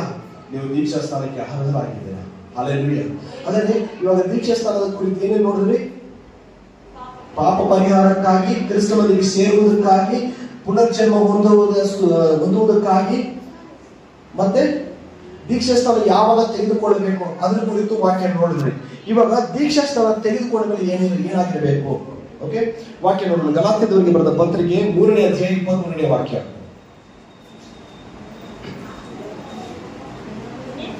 ಗಲಾತ್ಯದವರಿಗೆ ಬರೆದ ಪತ್ರಿಕೆ 3ನೇ ಅಧ್ಯಾಯ 27ನೇ ವಾಕ್ಯ. ಹೇಗೆಂದರೆ ಕ್ರಿಸ್ತನಲ್ಲಿ ಸೇರುವುದಕ್ಕೆ ದೀಕ್ಷಾಸ್ನಾನ ಮಾಡಿಕೊಂಡಿರುವ ನೀವೆಲ್ಲರೂ ಕ್ರಿಸ್ತನನ್ನು ಧರಿಸಿಕೊಂಡಿರಿ. Hallelujah, hallelujah. ಅರ್ಥ ಆಗ್ತಿದ್ಯಾ? ಸೆಕೆಂಡ್ ಒಂದು ದೀಕ್ಷಾಸ್ನಾನ ಮಾಡ್ಕೊಂಡ್ರೆ ನಿಮ್ಮಲ್ಲಿ ಏನಿರ್ಬೇಕು? ಕ್ರಿಸ್ತನನ್ನು ಧರಿಸಿಕೊಂಡವರಾಗಿರಬೇಕು. ಕ್ರಿಸ್ತನನ್ನು ಧರಿಸಿಕೊಂಡವರಾಗಿರಬೇಕು. ವಾಕ್ಯಗಳನ್ನು ಬಿಟ್ಟಿದೆ, ನಡೆಯಿಂದಾಗಲಿ ನುಡಿಯಿಂದಾಗಲಿ ದೇವರನ್ನು ಘನಪಡಿಸುವನಾಗಿರೋ, ಮಹಿಮೆ ಪಡಿಸುವನಾಗಿರುತ್ತ. ಅದರಲ್ಲಿ ದೀಕ್ಷಾಸ್ಥಾನ ತೆಗೆದುಕೊಂಡ ಮೇಲೆ ನಿನ್ನ ಸ್ವಭಾವಗಳು ಮಾರ್ಪಡಬೇಕು, ನಿನ್ನ ಗುಣಗಳು ಮಾರ್ಪಡಬೇಕು, ನಿನ್ನ ಆಲೋಚನೆಗಳು ಮಾರ್ಪಡಬೇಕು. ನಿಮ್ಮ ಒಂದು ಶಾರೀರಿಕ ಒಂದು ಕಾರ್ಯವಾಗಲಿ, ಆತ್ಮಿಕ ಕಾರ್ಯವಾಗಲಿ ಎಲ್ಲವೂ ಬದಲಾವಣೆ ಆಗಬೇಕು. ಹಲ್ಲೆಲೂಯಾ. ಇದನ್ನು ತಿಳಿದು ತುಂಬಾ ಜನ ದೀಕ್ಷಾಸ್ಥಾನ ತೆಗೆದುಕೊಂಡಿದ್ದಾರೆ. ಇದು ತಿಳುವಳಿಕೆ ಹೇಳಿದ್ರೆ ತುಂಬಾ ಜನ ದೀಕ್ಷಾಸ್ಥಾನ ತೆಗೆದುಕೊಂಡು ದೇವರಾಗಿ ಸೇರ್ತೀರಿ. ಎಷ್ಟೋ ಜನ ನೀರು ಮುಳುಗಿ ಎದೊಳ್ತಾರಪ್ಪ, ಎಷ್ಟೋ ಜನ ನೀರು ಮುಳುಗಿ, ಅರ್ಥ ಆಗ್ತಿದ್ಯಾ? ಎಷ್ಟೋ ಜನ ನೀರು ಮುಳುಗಿ ಎದೊಳ್ತಾ ಇದ್ದಾರೆ. ಆದ್ರೆ ಸರಿಯಾಗಿ ತಿಳಿದುಕೊಳ್ಳದೆ ನೀರು ಮುಳುಗಿ ಎದೊಳ್ತಾ ಇದ್ದಾರೆ. ಕ್ರಿಸ್ತನ ಬಗ್ಗೆ ಸುವಾರ್ತೆ ಸಾರಾಂಶವಿಲ್ಲ, ಕ್ರಿಸ್ತನ ಬಗ್ಗೆ ಸಂಪೂರ್ಣವಾಗಿ ತಿಳುವಳಿಕೆ ಇಲ್ಲ, ತಿಳ್ಕೊಂಡಿಲ್ಲ. ದೀಕ್ಷಾಸ್ಥಾನ ತೆಗೆದುಕೊಂಡ್ಮೇಲೆ, ಇವಾಗ ದೀಕ್ಷಾಸ್ಥಾನ ತೆಗೆದುಕೊಂಡು ಅವ್ರು ನಾನು ಹೇಳ್ತಾ ಇದ್ದೀನಿ, ಯಾರು ದೀಕ್ಷಾಸ್ಥಾನ ತೆಗೆದುಕೊಂಡು ಅವ್ರಿಗೆ ಹೇಳ್ತಾ ಇದ್ದೀನಿ, ಕ್ರಿಸ್ತನನ್ನು ನಾವು ಧರಿಸಿಕೊಂಡಿದ್ದೀರ, ಕ್ರಿಸ್ತನನ್ನು ನಾವು ಧರಿಸಿಕೊಂಡಿದ್ದೀರ. ವಾಕ್ಯಗಳು ಬಿಡಿದೆ, ಒಬ್ಬನು ನಾನು ಕ್ರಿಸ್ತನಲ್ಲಿದ್ದೇನೆ ಅಂತ ಹೇಳುವುದಾದರೆ ಕ್ರಿಸ್ತನು ನಡೆದಂತೆ ತಾನು ನಡೆಯಲು ಬದ್ಧನಾಗಿದ್ದಾನೆ. ಅರ್ಥ ಆಗ್ತಿದ್ಯಾ? ಒಬ್ಬನು ಕ್ರಿಸ್ತನಲ್ಲಿದ್ದಾರೆ, ಕ್ರಿಸ್ತನು ನಡೆದಂತೆ ತಾನು ನಡೆಯಲು ಬದ್ಧನಾಗಿ. ನಾನು ಕ್ರಿಸ್ತನು ನನ್ನಲ್ಲಿದ್ದಾನೆ, ಅದನ್ನು ಧರಿಸಿಕೊಂಡಿದ್ದೀನಿ. ಆದ್ರೆ ಅದು ಯಾವುದರಿಂದ ಗೊತ್ತಾಗುತ್ತೆ? ಅದರ ಗುರುತೇನು? ಅದರ ಒಂದು ಕಾರ್ಯ ಏನಂದ್ರೆ, ಆತನು ನಡೆದಂತೆ ನಾನು ನಡೀತಿದ್ದೇನೆ, ಆತನ ಮಾರ್ಗದಲ್ಲಿ ನಡೀತೀನಿ, ಆತನ ಆಜ್ಞೆಯನ್ನು ನಾನು ಪಾಲಿಸ್ತಾ ಇದ್ದೀನಿ. ಇದೇ ಅದರ ಗುರುತು. ವಾಕ್ಯ ಕಂಡುಬಿಡಿದೆ, ಇದು ನಂಬಿಕೆ ಇಲ್ಲದ, ಇದು ಕ್ರಿಯೆ ಇಲ್ಲದ ವಿಶ್ವಾಸವು ಸತ್ತದ್ದು. ಅಂದ್ರೆ ಕ್ರಿಯೆ ಇರ್ತಾನೆ, ನಂಬಿಕೆ ಇದೆ ಅಂದ್ರೆ ಕ್ರಿಯೆ ಇರ್ತಾನೆ. ಅದೇ ತರ ನನ್ನ ಕ್ರಿಸ್ತನಿಗೆ ಅಂದ್ರೆ ನನ್ನ ಕ್ರಿಯೆ ಇದೆ. ಕೆಲವರು ನೋಡ್ತಾ ಹೋಗ್ತಿರುವಾಗ, ಇವ್ರು ಎಷ್ಟು ಒಳ್ಳೆ ಹುಡುಗ ಗೊತ್ತಪ್ಪ, ಇವ್ರು ಎಷ್ಟು ಒಳ್ಳೆ ಇವ್ರು ಗೊತ್ತಪ್ಪ, ಅವ್ರು ಜಾಸ್ತಿ ಮಾತಾಡೋದೇ ಇಲ್ಲ, ಅವ್ರು ದೇವರು ಸಭೆ ಹೋಗ್ತಾರೆ, ದೇವರ ಸಂತರು ಹೋಗ್ತಾರೆ, ಮಳೆ ಬರ್ತಾರೆ, ಏನ್ ಹೇಳೋದಕ್ಕೆ ಸಮಾಧಾನ ಇರ್ತಾರೆ. ಕಾರಣ ಕೇಳಿ, ಕ್ರಿಸ್ತನ ಅವ್ರು ಒಳ್ಳೆ ಇದ್ದಾರೆ ಅಂತ ಗೊತ್ತಾಗ್ತಾ ಇದೆ, ಕ್ರಿಸ್ತನ ಗುಣಗಳು ಅವರಲ್ಲಿ ಇದೆ ಅಂತ ಗೊತ್ತಾಗ್ತಾ ಇದೆ. ದೀಕ್ಷಾಸ್ಥಾನ ತೆಗೆದುಕೊಂಡು ಕೃಷ್ಣ ಪರಲೋಕಕ್ಕೆ ಹೋಗೋದಿಲ್ಲ. ಕ್ರಿಸ್ತನ ಧರಿಸಿಕೊಳ್ಬೇಕು, ಪರಿಶುದ್ಧಾತ್ಮನ ಅಭಿಷೇಕ ಉಂಟಾಗಬೇಕು, ಪರಿಶುದ್ಧಾತ್ಮನ ಹೊರಗಡೆ ಬರಬೇಕು, ಬೆಂಕಿ ಅಭಿಷೇಕ ಉಂಟಾಗಬೇಕು. ಹಲ್ಲೆಲೂಯಾ. ಆದ್ದರಿಂದ ಒಂದು ತೀರ್ಮಾನ ಮಾಡಿಕೊಳ್ಳೋಣ. ದೀಕ್ಷಾಸ್ಥಾನ ತೆಗೆದುಕೊಂಡವರು ಅಷ್ಟೇ, ತೆಗೆದುಕೊಂಡ ಮೇಲೆ ಹೆಂಗಿರ್ಬೇಕು ಅಂತ ಮಾರ್ಕ್ ಮಾಡಿ ಇಟ್ಕೊಳ್ಳಿ. ಯಾಕಂದ್ರೆ ಇನ್ನೊಂದು, ಕೊರಿಂಥದವರಿಗೆ ಬರೆದ ಪತ್ರಿಕೆ 2ನೇ ಪತ್ರಿಕೆ 5ನೇ ಅಧ್ಯಾಯ 10ನೇ ವಾಕ್ಯ, ಕೊರಿಂಥದವರಿಗೆ ಬರೆದ 2ನೇ ಪತ್ರಿಕೆ 5ನೇ ಅಧ್ಯಾಯ 17ನೇ ವಾಕ್ಯದಲ್ಲಿ ಬರೆಯಲ್ಪಟ್ಟಿದೆ, ಹೀಗಾಗಿ ಯಾವನಾದರೂ ಕ್ರಿಸ್ತನಲ್ಲಿದ್ದರೆ ಅವನು ನೂತನ ಸೃಷ್ಟಿಯಾಗಿದ್ದನು, ಈಗ ಪೂರ್ವ ಸ್ಥಿತಿಯೆಲ್ಲ ಹೋಗಿ ಎಲ್ಲ ನೂತನವಾಯಿತು. ಇವಾಗ ನಾನು ದೀಕ್ಷಾಸ್ಥಾನ ತೆಗೆದುಕೊಂಡೆ, ನಾನು ಕ್ರಿಸ್ತನಲ್ಲಿದ್ದೀನಿ. ಇವಾಗ ನಾನು ಏನಾಗಿದೆ? ಪೂರ್ವ ಸ್ಥಿತಿ ಎಲ್ಲ ಹೋಗಿ ಎಲ್ಲ ನೂತನವಾಗಿದೆ. ಉದಾಹರಣೆ ತುಂಬಾ ಒಳ್ಳೆ ಉದಾಹರಣೆ ಏನು ಗೊತ್ತಾ ಅದಕ್ಕೆ? ಸೌಲನು ಪೌಲನು. ಹಲ್ಲೆಲೂಯ. ಸೌಲನು ಪೌಲನು. ಸೌಲನು ಕೊಲೆಗಾರನು, ಕೊಳ್ಳೆ ಹೊಡೆಯುವವನು, ಕ್ರೈಸ್ತರನ್ನು ಹಿಂಸಿಸುವವನು, ಅವರನ್ನು ಗಲ್ಲಿಗೇರಿಸುವವನು, ಅವರನ್ನು ಹುಡ್ಕೊಂಡು ಓಡುವವನು. ಅವನೇ ಪೌಲನಾಗಿ ಮಾರ್ಪಟ್ಟಾಗ ಎದುರಿ ಓಡ್ತಾ ಇದ್ದಾರೆ. ಏನಕ್ಕೆ? ಸುವಾರ್ತೆ ಸಾರಿದಾಗ, ಜನಗಳು ಹುಡ್ಕೊಂಡು ಬಂದಾಗ, ಅವನು ಹಿಂಸಿಸಿದಾಗ, ಹೊಡೆದಾಗ, ತಲೆ ತಗ್ಗಿಸಿದವರಿಗೆ, ಯುದ್ಧ ವೀರನು, ಎಲ್ಲವನ್ನು ಬಲ್ಲವನು, ಎಲ್ಲ ವಿದ್ಯೆಯನ್ನು ಕಲಿತವನು. ಹಾಲೆಲೂಯ. ಇದೇ ಒಂದು ಬದಲಾವಣೆ, ನೂತನ ಸೃಷ್ಟಿಯನ್ನು ಇದೆ. ಹಾಗಾದ್ರೆ ಇವಾಗ ಅಶ್ವಿನಿ ಸಿಸ್ಟರ್ ಇದು ಯಾವ ಊರಪ್ಪ ಅದು? ಊರು ಯಾವುದು? ಸಿದ್ದಾಪುರ ಡಾಲ್ ಅಶ್ವಿನಿ ಸಿಸ್ಟರ್. ಅವರೇ ಹೇಳಿದ್ರು, ಸಿದ್ದಾಪುರದಲ್ಲಿ ನಾವು ಕಾಲಿಟ್ರೆ ನಮ್ದುಗೆ ಗೊತ್ತಿಲ್ಲ, ನಿಮ್ಗೆ ನಡುಗುತ್ತೆ. ಕರೆಕ್ಟಾ? ಹಂಗಿರೋರು ಇವಾಗ ಹೆಂಗಾಗ್ತಾರೆ? ಅಶ್ವಿನಿ ಸಿಸ್ಟರ್. ಈಗ ದೇವರ ಸಮಾಧಾನ. ಸತ್ಯವಾಗಿ ಹೇಳ್ತೀನಿ ನೋಡಿ, ತಮಾಷೆ ಹೇಳಿದ್ರು. ಅವ್ರು ತುಂಬಾ ಶಾಂತ ಸ್ವಭಾವದವರು. ಅವರ ಮನೆಯಲ್ಲೆಲ್ಲ ಒಳ್ಳೆ ಸಾಕ್ಷಿ ಉಳ್ಳವರು. ಯಾಕಂದ್ರೆ ಅವರು ಕೋಪ ಮಾಡ್ಕೊಳ್ಳಲ್ಲ, ಅದಕ್ಕೆ ಅವ್ರ ಉದಾಹರಣೆ ತಗೊಳ್ತೇನೆ. ಬೇರೆ ಯಾರಾದ್ರೂ ಹೆಸರಿದ್ರೆ ಕೋಪ ಮಾಡ್ಕೊಳ್ತಾರೆ, ಅದು ಒಂದು ಚಿಕ್ಕ ಭಯ ಅಷ್ಟೇ, ಬೇರೇನಿಲ್ಲ. ಅವ್ರು ನಮ್ಮ ಒಂದು ಕುಟುಂಬದಲ್ಲಿ ಒಬ್ಬರು ತರ ಕೋಪ ಮಾಡ್ಕೊಳ್ಳಲ್ಲ, ಅದಕ್ಕೆ ನನ್ನ ಹೆಸರು ಹೇಳಿದೆ. ಅವ್ರು ಆ ತರ ಇಲ್ಲ, ತಮಾಷೆ ಹೇಳಿದ್ದಾರೆ. ಇವಾಗ ಒಂದು ಉದಾಹರಣೆ ಹೇಳಿದ್ರು. ಅಂದ್ರೆ ಜಗಳ ಗಂಟಿಯಾಗಿ, ಒಡೆದಾಡುವವರಾಗಿ, ಕೆಟ್ಟ ಮಾತು ಮಾತಾಡುವವರಾಗಿ, ಯೇಸುವೇ ಸ್ತೋತ್ರ, ಹಾಲೆಲೂಯಾ, ಪ್ರೈಸ್ ಲಾರ್ಡ್ ಅಂತ ಹೇಳ್ತಿದ್ದೆ. ಮಳೆ ಹೋಗಿದ ತಕ್ಷಣ ಅನ್ಯ ಭಾಷೆ ಬರ್ತಾ ಇರುತ್ತೆ ನೋಡಿ, ಕಂಟ್ರೋಲ್ ಮಾಡಕ್ಕೆ ಆಗಲ್ಲ. ಅನ್ಯ ಭಾಷೆ ಅಂದ್ರೆ ಈ ಕ್ರೈಸ್ತರಿಗೆ ಬರುತ್ತಲ್ಲ, ಅನ್ಯ ಭಾಷೆ ಅಲ್ಲ, ಬೇರೆ ಅನ್ಯ ಭಾಷೆ, ಅದು ಇಂಗ್ಲಿಷ್. ಹಾಲೆಲೂಯಾ. ಯಾಕಂದ್ರೆ ಯಾಕೋಬ ಬರೋ ಪತ್ರಿಕೆಯಲ್ಲಿ ಬರೆಯಲ್ಪಟ್ಟಿದೆ, ಒಂದೇ ಬಾಟಲಿ 2 ನೀರು ಬರಲು ಸಾಧ್ಯ ಇಲ್ಲ. ಕೆಟ್ಟ ಮಾತು ದೇವರು ಸ್ತುತಿಸುವುದು ಒಂದೇ ಮೇಲೆ ಬರೋಕೆ ಆಗುದಿಲ್ಲ. ಆದರೆ ನಮ್ಮನ್ನು ನಾವು ಪರಿಶೋಧಿಸಿಕೊಳ್ಳೋಣ. ದೀಕ್ಷಾಸ್ಥಾನ ತೆಗೆದುಕೊಂಡು ಬರುವವನು ತೆಗೆದುಕೊಂಡವನು ಇವತ್ತಿನ ಒಂದು ದೊಡ್ಡ ಬದಲಾವಣೆ ಮಾಡ್ಕೊಳ್ಳೋಣ. ಹಾಲೆಲೂಯಾ. ಜನರು ನೋಡುವಾಗ ಏನಂತ ಅನ್ಬೇಕು ಗೊತ್ತಾ? ಜನರು ನಿಮ್ಮ ನೋಡುವಾಗ, ಅಯ್ಯೋ ನಿಮ್ಮ ದೇವರು ಜೀವಂತವಾಗಿರುತ್ತಾರೆ, ನಿಮ್ಮನ್ನ ಬದಲಾಯಿಸಿದ್ದಾನೆ, ನಿಮಗೆ ಜೀವವನ್ನು ಕೊಟ್ಟಿದ್ದಾನೆ, ನಿಮಗೆ ಬಿಡುಗಡೆಯನ್ನು ಕೊಟ್ಟಿದ್ದಾನೆ. ಎಷ್ಟು ಸಮಾಧಾನದಿಂದ ಲೋಕದಲ್ಲಿ ನಿಮ್ಗೆ ಕಷ್ಟ ಇರ್ಬೋದು, ದುಡಿತಾ ಇರ್ಬೋದು, ಒಂದೊಂದು ಊಟ ಕೂತು ದುಡಿತಾ ಇರ್ಬೋದು. ಆದ್ರೆ ಒಂದು ಮಾತು ಹೇಳ್ತೀನಿ ನೋಡಿ, ವಾಕ್ಯ ಬರೆದಿದೆ, ಈಗ ನಾನು ಹೋಗುತ್ತೇನೆ, ನಿಮಗೆ ಸಮಾಧಾನ ಇರುತ್ತೆ. ಎಷ್ಟೋ ಜನ ಸಮಾಧಾನದಿಂದ ಅಳಿತಾ ಇದ್ದಾರೆ. ಕೋಟಿಗೆ ಬರೋನು ಸಮಾಧಾನ ಇಲ್ಲ, ಎಲ್ಲಿ ಕೊಲೆ ಹೊಡ್ಕೊಂಡು ಹೋಗ್ಬಿಡ್ತಾರೆ ಅಂತ. ಶುಗರ್, BP ಎಲ್ಲ ಕಾಯಿಲೆ ಇದೆ. ಅವ್ರ ಮುಂದೆ ಜಾಮೂನ್ ತಂದಿಟ್ಟು ತಿನ್ನಕ್ಕಾಗಲ್ಲ. ಕೋಟಿಗೆ ಬರೋನು ತಿಂತಾನ? ಕೋಟಿಗೆ ಬರೋನು ಜಾಮೂನ್ ತಿಂತಾನ? ಇಲ್ಲ. ಆದ್ರೆ ನಮಗೆ ದೇವರು ಆರೋಗ್ಯವನ್ನು ಕೊಟ್ಟಿದ್ದಾರೆ, ಸಮಾಧಾನ ಕೊಟ್ಟಿದ್ದಾರೆ. ಕಷ್ಟಪಟ್ಟು ದುಡಿದ್ರು ಹೊಟ್ಟೆ ತುಂಬ ತಿನ್ನೋದಾರೆ ಕೃಪೆ ಮಾಡಿದ್ದಾರೆ. ಆದ್ರೆ ದೇವ್ರ ಸಮುದ್ರ ಒಪ್ಪಿಸಿಕೊಡೋಣ. ಆದ್ರೆ ನಾವು ಮುಂದೆ ಒಂದು ಹೇಳೋದು, ದೇವ್ರ ಸಮುದ್ರ ಕಾದಿರಿ. ದೀಕ್ಷಾಸ್ಥಾನ ತೆಗೆದುಕೊಂಡವರು ಮಾನಸಾಂತರ ಹೊಂದಿರಿ. ಇವತ್ತು ಬದಲಾವಣೆ ಮಾಡ್ಕೊಳ್ಳಿ, ಚೇಂಜಸ್ ಮಾಡ್ಕೊಳ್ಳಿ. ನಿಮ್ಮನ್ನು ನೋಡಿ ಬೇರೆಯವ್ರು ಚೇಂಜ್ ಆಗ್ಬೇಕು. ನಿಮ್ಮನ್ನು ನೋಡಿ ದೀಕ್ಷಾಸ್ಥಾನ ತೆಗೆದುಕೊಂಡವರು, ನೋಡಪ್ಪ ಹೆಂಗ್ ಚೇಂಜ್ ಆಗಿದ್ದಾರೆ ದೇವ್ರ ಮಗನು, ನಿಮ್ಮನ್ನು ನೋಡಿ ಹೇಳಬೇಕು. ಅರ್ಥ ಆಗ್ತಿದೆ? ಸೊ ಎಷ್ಟು ಜನಕ್ಕೆ ಅರ್ಥ ಆಯ್ತು ದೀಕ್ಷಾಸ್ಥಾನ ಬಗ್ಗೆ? ಅರ್ಥ ಆಗಿಲ್ಲ ಅಂದ್ರೆ ಪರವಾಗಿಲ್ಲ, ದೀಕ್ಷಾಸ್ಥಾನ ತೆಗೆದುಕೊಂಡು ಊಟ ಮಾಡಿ, ಯಾರು ತೆಗೆದುಕೊಳ್ಳಕ್ ರೆಡಿ ಆಗಿದ್ರೆ ಅವ್ರು ಇನ್ನೊಂದ್ಸರಿ ಕೂತ್ಕೊಂಡು ಇನ್ನೂ 1 ಅವರ್ ಮಾತಾಡೋಣ, ಆಯ್ತಾ? ಹಾಗಾದ್ರೆ ದೀಕ್ಷಾಸ್ಥಾನ ತೆಗೆದುಕೊಳ್ಳಕ್ಕೆ ಯಾವ ಅಡ್ಡಿನೂ ಇಲ್ಲ. ಒಂದು ನೀವು ನಿಮ್ಮ ಮನಸ್ಫೂರ್ತಿಯಾಗಿ ಒಪ್ಪಿಸ್ಕೊಳ್ಬೇಕು. ಹೌದು, ನಾನು ಈ ಪಾಪದಲ್ಲಿದ್ದೀನಿ, ಈ ಮಾರ್ಗದಲ್ಲಿದ್ದೀನಿ, ಈ ರೀತಿ ಜೀವಿಸ್ತಾ ಇದ್ದೀನಿ. ನಿಮಗೆ ಗೊತ್ತು. ಯಾಕಂದ್ರೆ ಮನುಷ್ಯನು ತನ್ನ ಬಗ್ಗೆ ತನಗೆ ಸ್ಪಷ್ಟವಾಗಿ ತಿಳಿದಿರುತ್ತೆ, ಬೇರೆ ಯಾರು ಗೊತ್ತಿರಲ್ಲ. ಯಾಕಂದ್ರೆ ಅಂತರಂಗದಲ್ಲಿ ಆಮೇಲೆ ಅನೇಕ ಗುಪ್ತ ಕಾರ್ಯಗಳೆಲ್ಲ ಇರುತ್ತೆ, ಹೇಳಕ್ಕಾಗಲ್ಲ. ಅದು ಅವ್ರಿಗೆ ಗೊತ್ತಿರೋದು. ಅದರಿಂದ ನಮ್ಮನ್ನು ನಾವು ಪರಿಶೋಧಿಸಿಕೊಳ್ಳೋಣ. ಪಾಪ ಪರಿಹಾರವು ಒಬ್ಬರಿಗೆ ಹೇಳೋದ್ರ ಮುಖಾಂತರ, ಇಲ್ಲ ಒಬ್ಬರ ಹತ್ರ ಪಾಪ ಅರಿಕೆ ಮಾಡಿ ಹೋಗೋದ್ರ ಮುಖಾಂತರ ಅಲ್ಲ. ನೀರು ದೀಕ್ಷಾಸ್ಥಾನ ದೇವರ ಸಮ್ಮುಖದಲ್ಲಿ ತಲೆ ಬಗ್ಗಿಸಿದವನಾಗಿ, ಆ ಸುಖದವನು ಏನ್ ಮಾಡ್ದ? ತಲೆ ಬಗ್ಗಿಸಿದವನಾಗಿ, ಅಯ್ಯ ಪಾಪಿಯಾದ ನನ್ನನ್ನು ಕ್ಷಮಿಸು, ಅವನು ನೀತಿವಂತನೆಂದು ನಿರ್ಣಯಿಸಿಬಿಟ್ಟು ಮನೆಗೆ ಹೋದನು. ಅದೇ ರೀತಿಯಾಗಿ, ಅಯ್ಯ ನಾನು ಪಾಪಿಯಾಗಿದ್ದೇನೆ, ನಾನು ಪಾಪ ಇಲ್ಲ ಅಂತ ಹೇಳಕ್ ಆಗಲ್ಲ. ಯಾವುದೋ ಒಂದು ವಿಷಯದಲ್ಲಿ ಇರುತ್ತೆ. ಪಾಪ ಅಂದ್ರೆ ಹೇಳಿದ್ರೆ ಫಸ್ಟ್ ತಿಳ್ಕೊಳ್ಳಿ. ಕೊಲೆ ಮಾಡೋದು, ವೇಷಿತನ, ವ್ಯಭಿಚಾರತನ ಅದೇ ದೊಡ್ಡ ಪಾಪ ಅಲ್ಲ, ಅದಕ್ಕಿಂತ ದೊಡ್ಡ ದೊಡ್ಡ ಪಾಪಗಳಿದೆ. ಕೆಟ್ಟ ಮಾತು, ಕೆಟ್ಟ ಆಲೋಚನೆ, ಕೆಟ್ಟ ಕಾರ್ಯವನ್ನು ನೋಡೋದು, ದೂಷಿಸೋದು, ಹಿಂಸಿಸೋದು, ನೀಚ, ಮೂರ್ಖ, ಅಣ್ಣ ತಮ್ಮಂದಿರಲ್ಲಿ ಜಗಳ, ಸಮಾಧಾನ ಇಲ್ಲದೆ, ಇದೆಲ್ಲ ಒಂದು ಪಾಪದ ಕಾರ್ಯ ಇದೆ. ಅರ್ಥ ಆಗ್ತಿದ್ಯಾ? ಯಾರ ಮೇಲೆ ಕೋಪ ಬೇಡ, ಯಾರ ಮೇಲೆ ದ್ವೇಷ ಬೇಡ. ನಿಮ್ಗೇನು ಅವಮಾನ ಪಡ್ತಾರ, ಹಿಂಸಿಸ್ತಾರ, ಎಲ್ಲರೂ ಕ್ಷಮಿಸಿ, ಪ್ರೀತಿಸಿ, ಕ್ರಿಸ್ತನ ಗುಣವನ್ನು ಧರಿಸಿಕೊಳ್ಳಿ, ಕ್ರಿಸ್ತನಿಗಾಗಿ ಬಾಳಿರಿ. ಕ್ರಿಸ್ತನು ನಿಮಗಾಗಿ ಬಾಳ್ತಾರೆ, ನಿಮ್ಮನ್ನು ಕೈ ನಡೆಸ್ತಾರೆ. ಒಂದ್ಸರಿ ಕರೆದಾತ ನಂಬಿಕಸ್ಥನು ತನ್ನ ಕಾರ್ಯವನ್ನು ಸಾಧಿಸೋಣ. ಆದರೆ ನಿಮ್ಮ ಮುಪ್ಪಿನ ತನಕ ಆತನೇ ಆಧಾರ. ವಾಕ್ಯ ಬಂದ್ಬಿಡಿದೆ, ನಿಮ್ಮ ಮುಪ್ಪಿನ ತನಕ ಯಾರ ಆಧಾರ? ದೇವರ ಆಧಾರ. ಅರ್ಥ ಆಗ್ತಿದ್ಯಾ? ಇವಾಗ ದೀಕ್ಷಾ ಸ್ಥಾನ ಕೆಲವರು ಸಿದ್ಧರಾಗಿದ್ದೀರಾ? ಇವಾಗ ಕೈ ಎತ್ತಿ, ಎಷ್ಟು ಜನ ರೆಡಿ ಆಗಿದ್ದೀರಾ ಅಂತ? ಎಲ್ಲ ರೆಡಿ ಆಗಿದ್ದೀರಾ? ಯೇಸು ಕ್ರಿಸ್ತನ ನಾಮದಲ್ಲಿ ಸೇವಕರು ನಿಮಗಾಗಿ ಬಂದು ದೀಕ್ಷಾ ಸ್ಥಾನ ತೆಗೆದುಕೊಳ್ಳೋರಿಗೆ ದೇವರ ವಾಕ್ಯವನ್ನು ಹೇಳಿ, ವಾಕ್ಯಕ್ಕೋಸ್ಕರ ಮತ್ತು ದೀಕ್ಷಾ ಸ್ಥಾನ ಯಾರು ತೆಗೆದುಕೊಳ್ತಾರೆ ಅವ್ರಿಗೋಸ್ಕರ ಸೇವಕರು ಪ್ರಾರ್ಥನೆ ಮಾಡ್ತಾರೆ. ಎಲ್ಲರೂ ಮೊಣಕಾಲು ಹಾಕಿ ದೀಕ್ಷಾ ಸ್ಥಾನ ತೆಗೆದುಕೊಂಡು ಸ್ವಲ್ಪ ಮುಂದೆ ಬನ್ನಿ, ಇಲ್ಲಿ ಬನ್ನಿ, ಮುಂದೆ ಬನ್ನಿ, ಎಲ್ಲ ಲೈನ್ ಮುಂದೆ ಬನ್ನಿ. ಓಡ್ಬೇಡಿ. ಯೇಸು ಕ್ರಿಸ್ತನ ನಾಮದಲ್ಲಿ ಸೇವಕರು ಮುಂದೆ ಬನ್ನಿ ಅಂತ ನಾನು ಕೇಳ್ಕೊಳ್ತೇನೆ. ಸೇವಕರು ಮುಂದೆ ಬಂದು ಪ್ರಾರ್ಥನೆ ಮಾಡಬೇಕೆಂಬುದಾಗಿ ಕೇಳ್ಕೊಳ್ತೇನೆ. ಮೊಣಕಾಲಾಕಿ ಪ್ರಾರ್ಥನೆ ಮಾಡಿ ಒಪ್ಪಿಸಿಕೊಡಿ. ಇವಾಗ ದೀಕ್ಷಾ ಸ್ಥಾನ ತೊಟ್ಟಿಗೆ ಹೋಗೋದಕ್ಕಿಂತ, ಕೊಳಕ್ಕೆ ಹೋಗೋದಕ್ಕಿಂತ ಮುಂಚೆ ಇವಾಗಲೇ ನಿಮ್ಮನ್ನು ಪರಿಶೋಧಿಸಿಕೊಳ್ಳಿ, ನಿಮ್ಮ ಗುಣಗಳನ್ನ ಪರಿಶೋಧಿಸಿಕೊಳ್ಳಿ. ದೇವರು ಖಂಡಿತವಾಗಲು ನೀರಿನಿಂದ ಮೇಲೆ ಏಳುವಾಗಲೇ ರೋಗವಾಗಲಿ, ಹೋರಾಟವಾಗಲಿ, ಮಂತ್ರವಾಗಲಿ, ಸೈತಾನ ಆಳ್ವಿಕೆವಾಗಲಿ ಎಲ್ಲವೂ ಅಲ್ಲೇ ಅಲ್ಲಿಗೆ ಹೋಗುತ್ತೆ.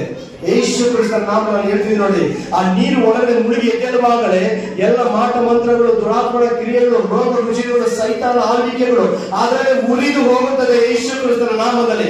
ನಂಬಿಕೆ ಇರಲಿ. ನಾನು ಪ್ರಾರ್ಥನೆ ಸೇವಕರ ಕೈ ಕೊಡ್ತೇನೆ. ಪ್ರಾರ್ಥನೆ ಮಾಡುವಾಗ ನೀವು ಒಪ್ಪಿಸಿಕೊಡಿರಿ.